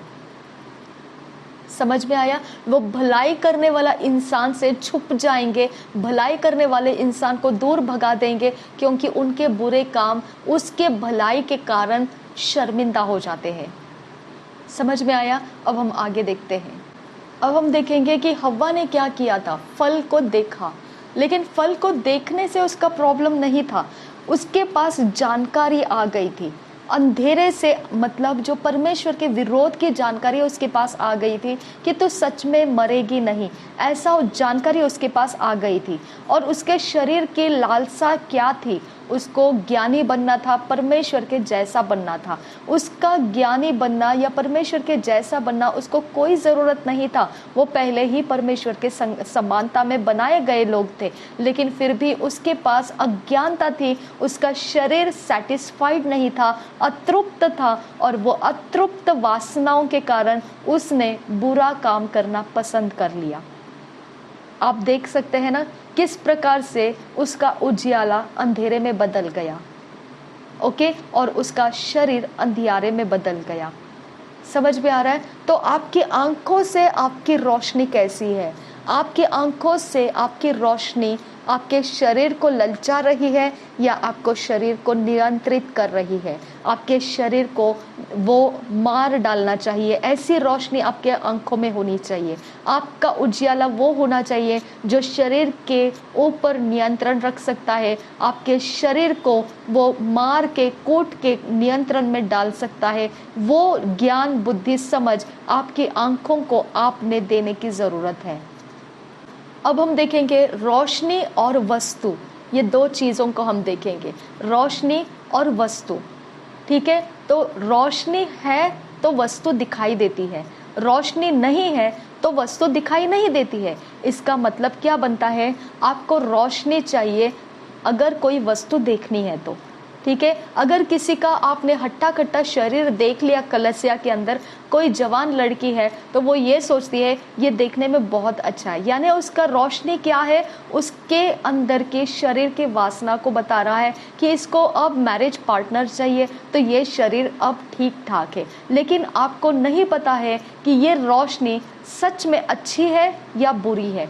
उसको लगता है वो कलसिया के अंदर बैठा इंसान है, वो परमेश्वर का अच्छा सा इंसान होगा, वो ठीक ढंग का इंसान होगा, लेकिन ऐसा नहीं है। वो रोशनी जो है वो उसके शरीर की कमज़ोर अवस्था में शैतान का छेद लगा दिया है, और वो उसको काउंसिल करता है कि ये लड़का ठीक है, ये ठीक लग रहा है, ये सब कुछ ठीक लग रहा है। अब क्या करती है? वो उसके संगति में जाने का प्रयत्न करती है। समझ में आया? जब बुरा घटना हो जाता है तब वो बोलती है मुझे पता नहीं हम कैसे एकत्रित हुए, मुझे पता नहीं कैसे बुराई घटना घट गई, हम नहीं समझ पा रहे इस बात को। कैसे नहीं समझ पा रहे? आपकी रोशनी जो थी उसने फोकस डाला कि ये लड़का तेरे लिए ठीक है, ओके। आपकी रोशनी कहाँ की थी? आपके शरीर के वासना की थी। वो रोशनी आपकी आंखों में से उसी को कैच करता है जो आपके शरीर को खिला सकता है। समझ में आया आपको? तो आपकी आंखों की रोशनी कैसी है? क्या आपके शरीर को खिलाने के लिए टारगेट करती है लोगों को? तो पासबान लोग जब अपनी ज़रूरी रहती है तब वो लोग टायत के बहुत सारी बातें बोलते हैं, क्योंकि उनकी ज़रूरतें हैं। तो उनके शरीर में जो, उनके आंखों में जो रोशनी है वो शरीर की ज़रूरत बताती है, कलीसिया की ज़रूरत बताती है, लोगों की ज़रूरत बताती है। लेकिन जब आपका समय रहता है, आप मुश्किल में हैं, आप परेशानी में हैं, आपके लोग मर रहे हैं, उस समय उनको कोई रोशनी नहीं मिलती है। उस समय उनको कोई रोशनी नहीं मिलती है कि वो लोग आपकी सहायता कैसे करेंगे, वो लोग परमेश्वर की ओर से आपका सहायक कैसे बनेंगे, वो लोग परमेश्वर की ओर से रोशनी लेकर वो किस प्रकार से आपको बीमारी से बाहर निकाल सकते, आपके मरते हुए लोगों को बचा सकेंगे। ये रोशनी कभी भी उनके अंदर से नहीं निकली है। लेकिन जब उनकी ज़रूरत पड़ जाती है तब उनके पास जो रोशनी है कि टायत कब देना है और ऑफरिंग कब देना है, और कैसे हमको चाहिए, और कैसे लोग हमको बढ़ाना है, कैसे हमारे मेंबर बाहर नहीं जाना है, कैसे हमारे भीड़ यहाँ से कम नहीं होना है। ये सारी रोशनी का क्या फ़ायदा है? समझ में आया? क्योंकि ये सारी रोशनी तो शरीर की लालसाओं को, वासनाओं को तृप्त कर रही है। परमेश्वर का काम यहाँ पे कुछ भी नहीं है। समझ में आया? इस प्रकार से कलीसिया और लोगों जो अगुवे हैं उनके बीच में धोखाधड़ी होती जा रही है। शैतान इस्तेमाल कर रहा है शरीरों को, कमजोर शरीरों को इस्तेमाल कर रहा है, अगुवों को इस्तेमाल कर रहा है, और शैतान अपने छेद बना रहा है शरीरों में, और उसमें से शैतान के आत्माएं आइडियाज देती है, युक्तियां देती है, वो उनकी रोशनी बन जाती है। वो रोशनी के फोकस में वो लोगों को देखते हैं, वो रोशनी के फोकस में चीजों को देखते हैं। आपको कोई जरूरत नहीं है, फिर भी जाके आप खरीदारी करके आ जाते हैं। क्या जरूरत है? नहीं, मेरे पास पैसे थे और मैंने जाके खरीद के लाया। क्या जरूरत है खरीदने की? लेकिन आपके शरीर की वासना जानती है कि इसके अंदर की रोशनी जो है, शैतान जानता है अगर ये पैसे बचा के रखेंगे तो ये जाकर कलीसिया में बोएंगे और परमेश्वर के काम में लगाएंगे। वो पैसे आप बर्बाद करके आ जाते हैं। आपको कोई ज़रूरत नहीं है, फिर भी आप पूछेंगे क्या मैं ये घर लूँ? मेरे पास पहले से है, लेकिन और 2-4 घर मैं लेना चाहता हूँ। क्या ज़रूरत है लेने के लिए? आप वही पैसे कलीसिया में बो सकते हैं, लेकिन आपके अंदर की शरीर की वासना आपको बताती है, और वो वासना आपकी रोशनी बन जाती है। आप ऐसी जगहों में उसको बो देते हैं जहाँ से आप कलीसिया के ज़रूरतों को पूरा नहीं कर सकते हैं। समझ में आया? तो इस प्रकार से हमारे अंदर का रोशनी सारा माहौल नियंत्रित करता है। वो रोशनी बताता है हमको कौन हमको चाहिए, कौन हमको नहीं चाहिए। वो रोशनी हमारा गाइडलाइन बन जाता है, वो रोशनी हमारा मार्गदर्शन बन जाता है। वो रोशनी जब हमारा मार्गदर्शक बनता है और हम जाके लोगों को बोलते हैं परमेश्वर ने हमको ऐसा कहा है ऐसे करने के लिए, लेकिन जब हम मुश्किल में थे तब परमेश्वर ने आपको क्यों नहीं बोला कुछ भी? समझ में आया? तब आप उस समय हमारा कोई साथ क्यों नहीं दिया? जब आपकी आंखों के सामने था तब हमारे साथ छोड़ने के लिए क्यों बोला परमेश्वर ने? तो ये रोशनी गलत है। समझ में आया? क्योंकि अंधेरा उसके फायदे के लिए लोगों को कैच करता है, मटेरियल्स को कैच करता है, धन संपत्ति को कैच करता है, उसके फायदे में वो लाकर उसको नाश करने के लिए। समझ में आया? बुराइयों में डालने के लिए उसका कोई भी परमेश्वर के लिए उपयोग नहीं होगा। वो तरीके के फंदे फांसे डालने के लिए वो आपका इस्तेमाल करता है। छेद लगा हुआ शरीर का इस्तेमाल करता है। उसके आंखें, छेद लगा हुआ शरीर का आंखें उसके शरीर की वासनाओं के दायरे में से ही सोचेगी, और उसी दायरे में से वो ढूंढती फिरेगी, और उसके कैच में जो जो आएगा वो उसको पकड़ते रहेगी। समझ में आया आपको? अगर विज्ञान के भाषा में इसको समझाने के लिए जाएंगे तो ऐसा लिखा है E=mc²। इसका मतलब है जो एनर्जी होता है, जो ऊर्जा होता है, वो वस्तु है, और वस्तु जो है वो ऊर्जा है। समझ में आया आपको? तो ऊर्जा क्या है? वो वस्तु की खातिर है, और वस्तु क्या है? वो ऊर्जा की खातिर है। समझ में आया? तो ऊर्जा जो है, एनर्जी जो है, वो वस्तु के लिए है, और वस्तु किसके लिए है? एनर्जी के लिए। अब आपको समझ में आएगा ये बात। अब देखिए परमेश्वर ने क्या बोला सबसे पहले, उत्पत्ति के पहले अध्याय के 3 वचन में बोला है लेट देयर बी लाइट, यानी उजियाला हो। उजियाला हो, उजियाला हो, इसका मतलब क्या बनता है? यानी उजियाला हो ऐसा बोलना, इसका मतलब कोई तो वस्तु है जिसको उजियाले की ज़रूरत है। समझ में आया? तो उजियाले से वस्तु आती है, और वस्तु के कारण उजियाला रहता है। उजियाले से वस्तु आती है, और वस्तु के कारण उजियाला होता है। उजियाला मतलब ऊर्जा, ठीक है? तो वस्तु के कारण आपको उजियाला चाहिए, और उजियाले के कारण आपको वस्तु रहती है, यानी दोनों एक दूसरे से संबंधित है। अब देखिए, आपको एक अगर मकान खरीदना है या एक गाड़ी खरीदना है, तो आप सोचिए उस गाड़ी को आप देख रहे हो, अब आपकी सोच बता रही है आपको वो उजियाला है। समझ में आया आपको? आपकी आंख देख रही है गाड़ी को, लेकिन वो गाड़ी का कीमत आपको उजियाला बता रहा है कि ये कीमत का मेरे पास हैसियत है या नहीं। ठीक है? अब आपका उजियाला फैसला करेगा वो गाड़ी आपकी होगी या नहीं होगी। समझ में आया? यानी आपका ज्ञान, बुद्धि, समझ फैसला करेगा क्या मैं वो गाड़ी ले सकता हूँ या नहीं ले सकता हूँ। समझ में आया? तो आपका ज्ञान बुद्धि उजियाला है, वो उजियाले के ऊपर निर्भर पड़ता है कि वस्तु आपकी होगी या वस्तु आपकी नहीं होगी। यहाँ पर आपको समझ में आना चाहिए, परमेश्वर का वचन जिसके अंदर है वो हर एक वस्तु को हासिल कर सकता है। अब समझ में आया आपको?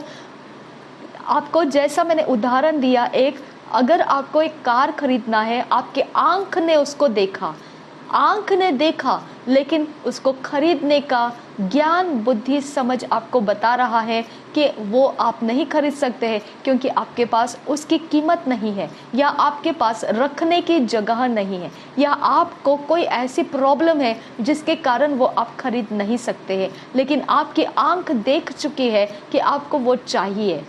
ठीक है, अब आपके पास जो रास्ता है वो उजियाला ही है जो आपको हासिल करने के लिए इस्तेमाल करना है। अगर वो उजियाला इतना मात्रा में नहीं है कि आप वो वस्तु हासिल कर सकते हैं तो आप खो देंगे।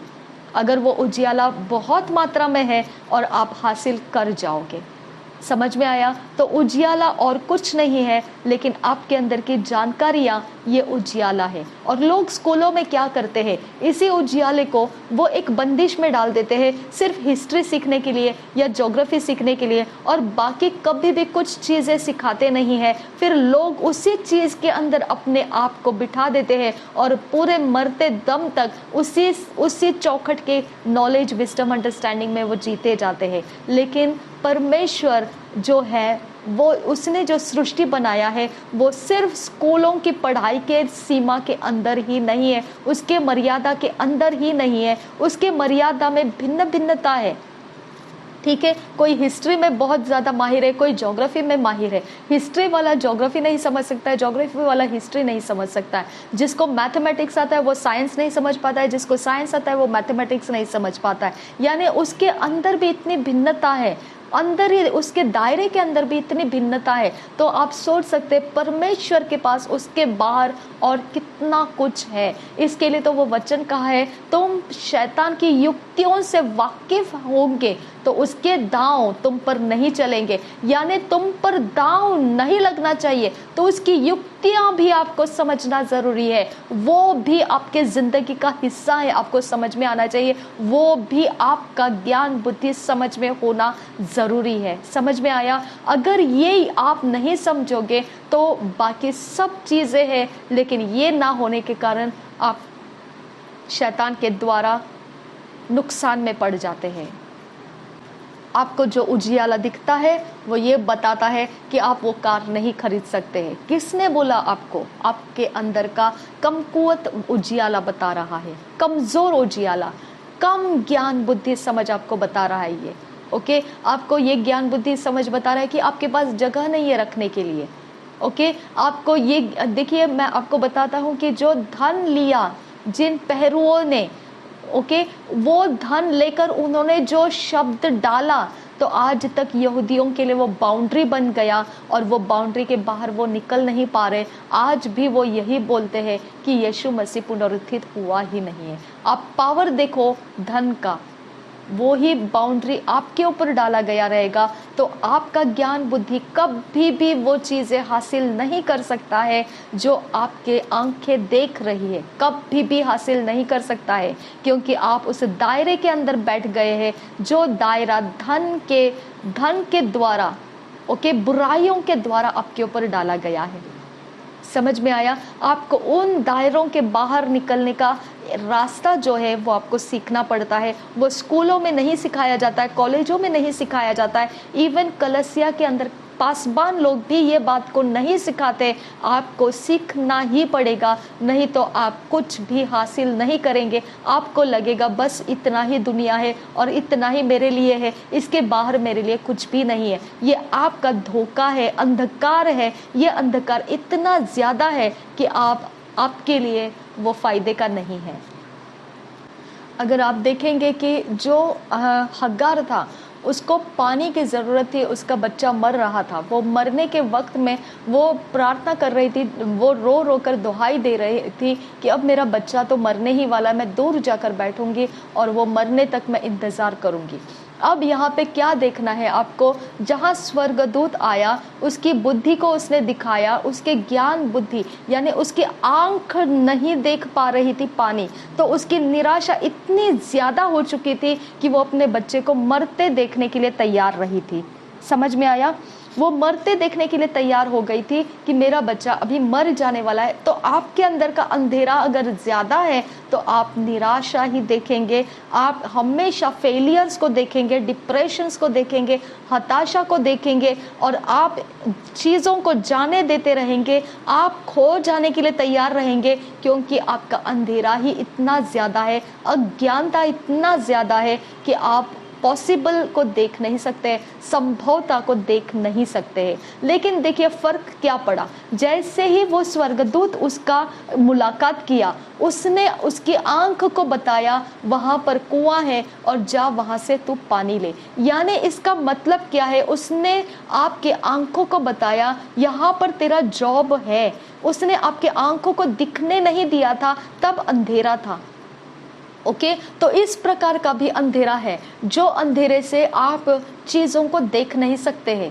ठीक है, हगार देख नहीं पाई, वहां पर कुआं है, लेकिन वो स्वर्गदूत ने जब उसकी आंख खोली यानी उसका अंधेरा हटाया, उसकी रोशनी बढ़ाई, तब उसके आंख की रोशनी में से उसने देखा, उसके समझ में आया कि ये कुआं है। यानी क्या वो कुआं वहां पर नहीं था पहले, वो वहां पर ही था, लेकिन उसके ज्ञान बुद्धि समझ का अंधेरा था जो वो देख नहीं पा रही थी उसे। समझ में आया? तो इसके लिए ज्ञान बुद्धि समझ के अंदर का जो अंधेरा है वो हमको चीज़ों को खो देने के लिए मजबूर कर देगा या चीज़ों को हासिल करने के लिए हमारी सहायता करेगा। अब आपको प्रभाव को समझना है। जैसा ही स्वर्गदूत आया तो उसने वो कुआं बताया और वो रोशनी, वो आंखों को चाहिए वो रोशनी, वो कुएं को देख सकी। आप समझ सकते हैं, आत्मिक जगत से जब कोई आया तो वो रोशनी बढ़ गई और वो कुआं उसको देखने के लिए मिला। आपको समझ में आ रहा है? अब सिर्फ ज्ञान बुद्धि समझ के आधार से नहीं है, अब आपको ये भी समझना है कि आत्मिक जगत की युक्तियां कैसे होती है और हम कैसे देख पाते हैं। आत्मिक युक्तियां का छाया होता है, जब वो हम पर आता है तब हमारी ज्ञान बुद्धि समझ को सब दिखने लगता है। ठीक है, अगर बुरे काम है तो वो बुराई करने के सब दिखने लगता है, और अगर अच्छा है तो वो अच्छाई के सब कुछ दिखने लगता है। यानी आत्मिक जगत में से रोशनी को आना पड़ता है, तब हमारे ज्ञान बुद्धि समझ का ऊंचा होना या नीचा होना, ज्ञानी होना या अज्ञानता होना, ये वहां पर तय किया जाता है। समझ में आ रहा है आपको? तो ये आत्मिक जगत में से होता है। इसके लिए वचन कहता है, अगर तुमको शैतान की युक्तियां मालूम है तो उसके दांव तुम पर नहीं लग सकते हैं। अगर आत्मिक युक्तियां तुमको मालूम है, तुमको ज्ञान है इसके बारे में, तो शैतान का छाया कब पड़ता है और शैतान का छाया कब हमको कैच करता है, ये आपको समझ में आ जाएगा और उसके दायरे में आप नहीं पड़ोगे। अब हम देखेंगे लूका रचित सुसमाचार 10 अध्याय का 19 वचन। लूका रचित सुसमाचार 10 अध्याय का 19 वचन। देखो, मैंने तुम्हें सांपों और बिच्छुओं को रौंदने का और शत्रु की सारे सामर्थ्य पर अधिकार दिया है और किसी वस्तु से तुम्हें कुछ हानि न होगी। यहाँ पे सामर्थ्य, इस नाम को आपको समझना है। ठीक है, शत्रु के सारे सामर्थ्य, ये जो सामर्थ्य लिखा है ये ड्यूनामिस पावर है। इसका मतलब जो स्फोट करता है, जो तोड़ फोड़ कर सकता है, जो उधेड़ सकता है, फिजिकली जो कुछ भी उखाड़ सकता है, वो ताकत को कहा जाता है, नहस तहस करने वाली ताकत को कहा जाता है ड्यूनामिस। ठीक है, तो उस ड्यूनामिस के ऊपर, शत्रु के ड्यूनामिस के ऊपर तुमको क्या दिया गया है? क्या ड्यूनामिस दिया गया तुमको भी? नहीं, तुमको क्या दिया गया? अधिकार दिया गया। अधिकार अलग है और ये ड्यूनामिस अलग है।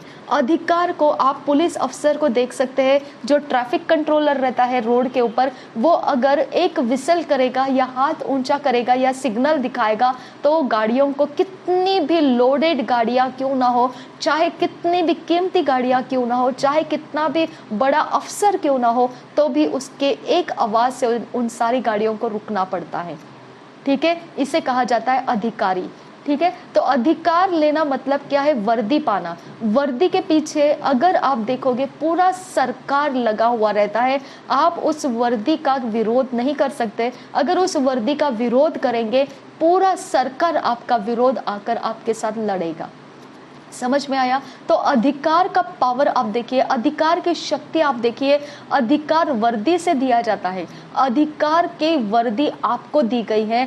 अधिकार के तहत रहकर आप तोड़ फोड़ करने वाले, नाश दोष मतलब नष्ट करने वाले जो स्फोटक ऐसे शक्तियां हैं शैतान की, ओके, उस शक्तियों के ऊपर आपको अधिकार दिया है। इसके लिए यीशु मसीह ने तूफान को बोला थम जा, तो वो तोड़ फोड़ करने निकली थी। वो शक्तियां, वो जहाज को उलट पुलट करने वाली थी, वो चेलों को डुबा देने वाली थी, लेकिन यीशु मसीह ने कहा तू जहां है वहीं पर रुक जा, थम जा। और वो तूफान शक्ति से भरा हुआ ड्यूनामिस पावर था वो, और वहां पर उसे रुकना पड़ा। ओके, तो इस प्रकार से हमने देखना है कि जो गदरीन का जो दुष्ट आत्मा ग्रस्त इंसान था, वो उस ड्यूनामिस पावर था उसके अंदर। वो जंजीरों को तोड़ता था, वो पत्थर को काटता था, वो कब्र के अंदर चीखे लगा के घूमता था। ये सारी चीजें आप देखोगे तो ये ड्यूनामिस शक्तियां हैं, जो तोड़फोड़ करने वाली शक्तियां, वायलेंट एग्रेसिव शक्तियां हैं, जो पूरी तरह से सत्यानाश कर सकता है, ऐसा अवस्था का वो शक्तियां हैं। ठीक है, तो इस शक्तियों को कंट्रोल करना है। तो अब देखिए यीशु मसीह ने क्या बोला, उसमें से निकल जा।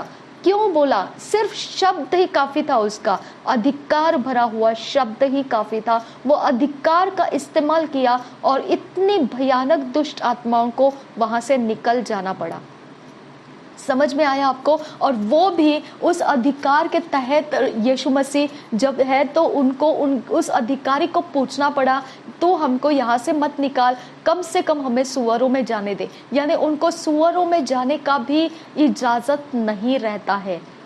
समझ में आया? लेकिन यीशु मसीह का बोला हुआ शब्द उनके ऊपर काम करता है और वो वहां से निकल पड़ती है। आपको समझ में आता है अधिकार का अर्थ क्या होता है?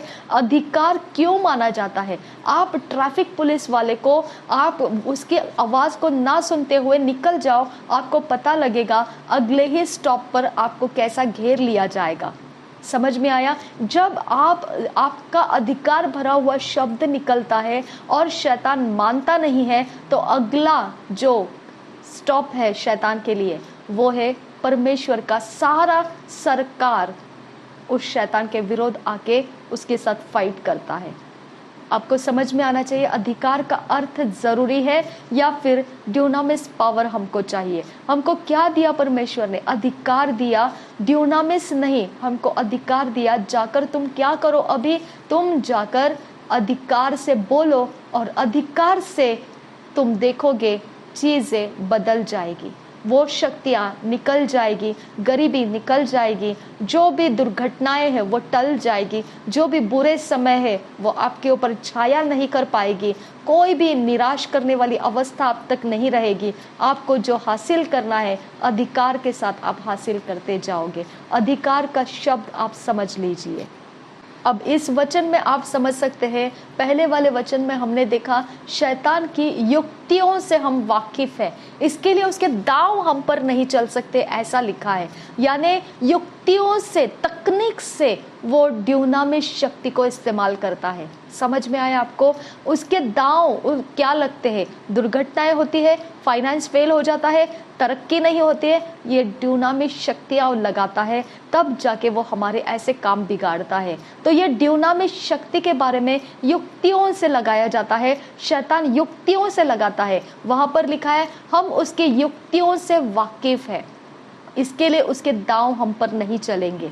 वो युक्तियों को चलाता कैसा है? उसके शक्तियों से चलाता है, ठीक है। और वो शक्तियों को हम अधिकार के साथ रोक सकते हैं, इसके लिए उसके दांव हम पर नहीं चल सकते हैं। अब समझ में आया आपको? अधिकार के शब्दों से उसकी युक्तियों को हम रोक सकते हैं, अधिकार के शब्दों से हम उसके युक्तियों को पहचान कर रोकना है। इसके लिए हमको मालूम होना चाहिए उसकी युक्तियां क्या है। अगर हम उसके युक्तियों को ही नहीं जानते हैं तो हम अधिकार क्या यूज करेंगे उसके विरोध में। हम गरीब है तो गरीब ही बने रहेंगे, हम भटके हैं तो भटके ही बने रहेंगे। अगर हमारा सब कुछ बिगड़ रहा है तो बिगड़ता ही जाने देंगे। हम कुछ भी जगह में कुछ भी बदलाव को हम आशा ही नहीं कर सकते, क्योंकि हमको युक्तियां ही नहीं मालूम है कि ये तरह से शैतान काम कर रहा है। और जब हम पर पड़ जाती है तो उसके दांव पड़ जाते हैं हमारे ऊपर। समझ में आया? तो युक्तियों को समझना है हमको, और हमारे पास अधिकार दिया है उस युक्ति को रोकने का। उसके शक्तियों को हम रोक सकते हैं, रौंद सकते हैं। उसके शक्तियों के नाम भी दिए हैं यहाँ पर, वो हम रोक सकते हैं, रौंद सकते हैं, कुचल सकते हैं, और वो हमारे ऊपर कोई हानि नहीं डालेंगे।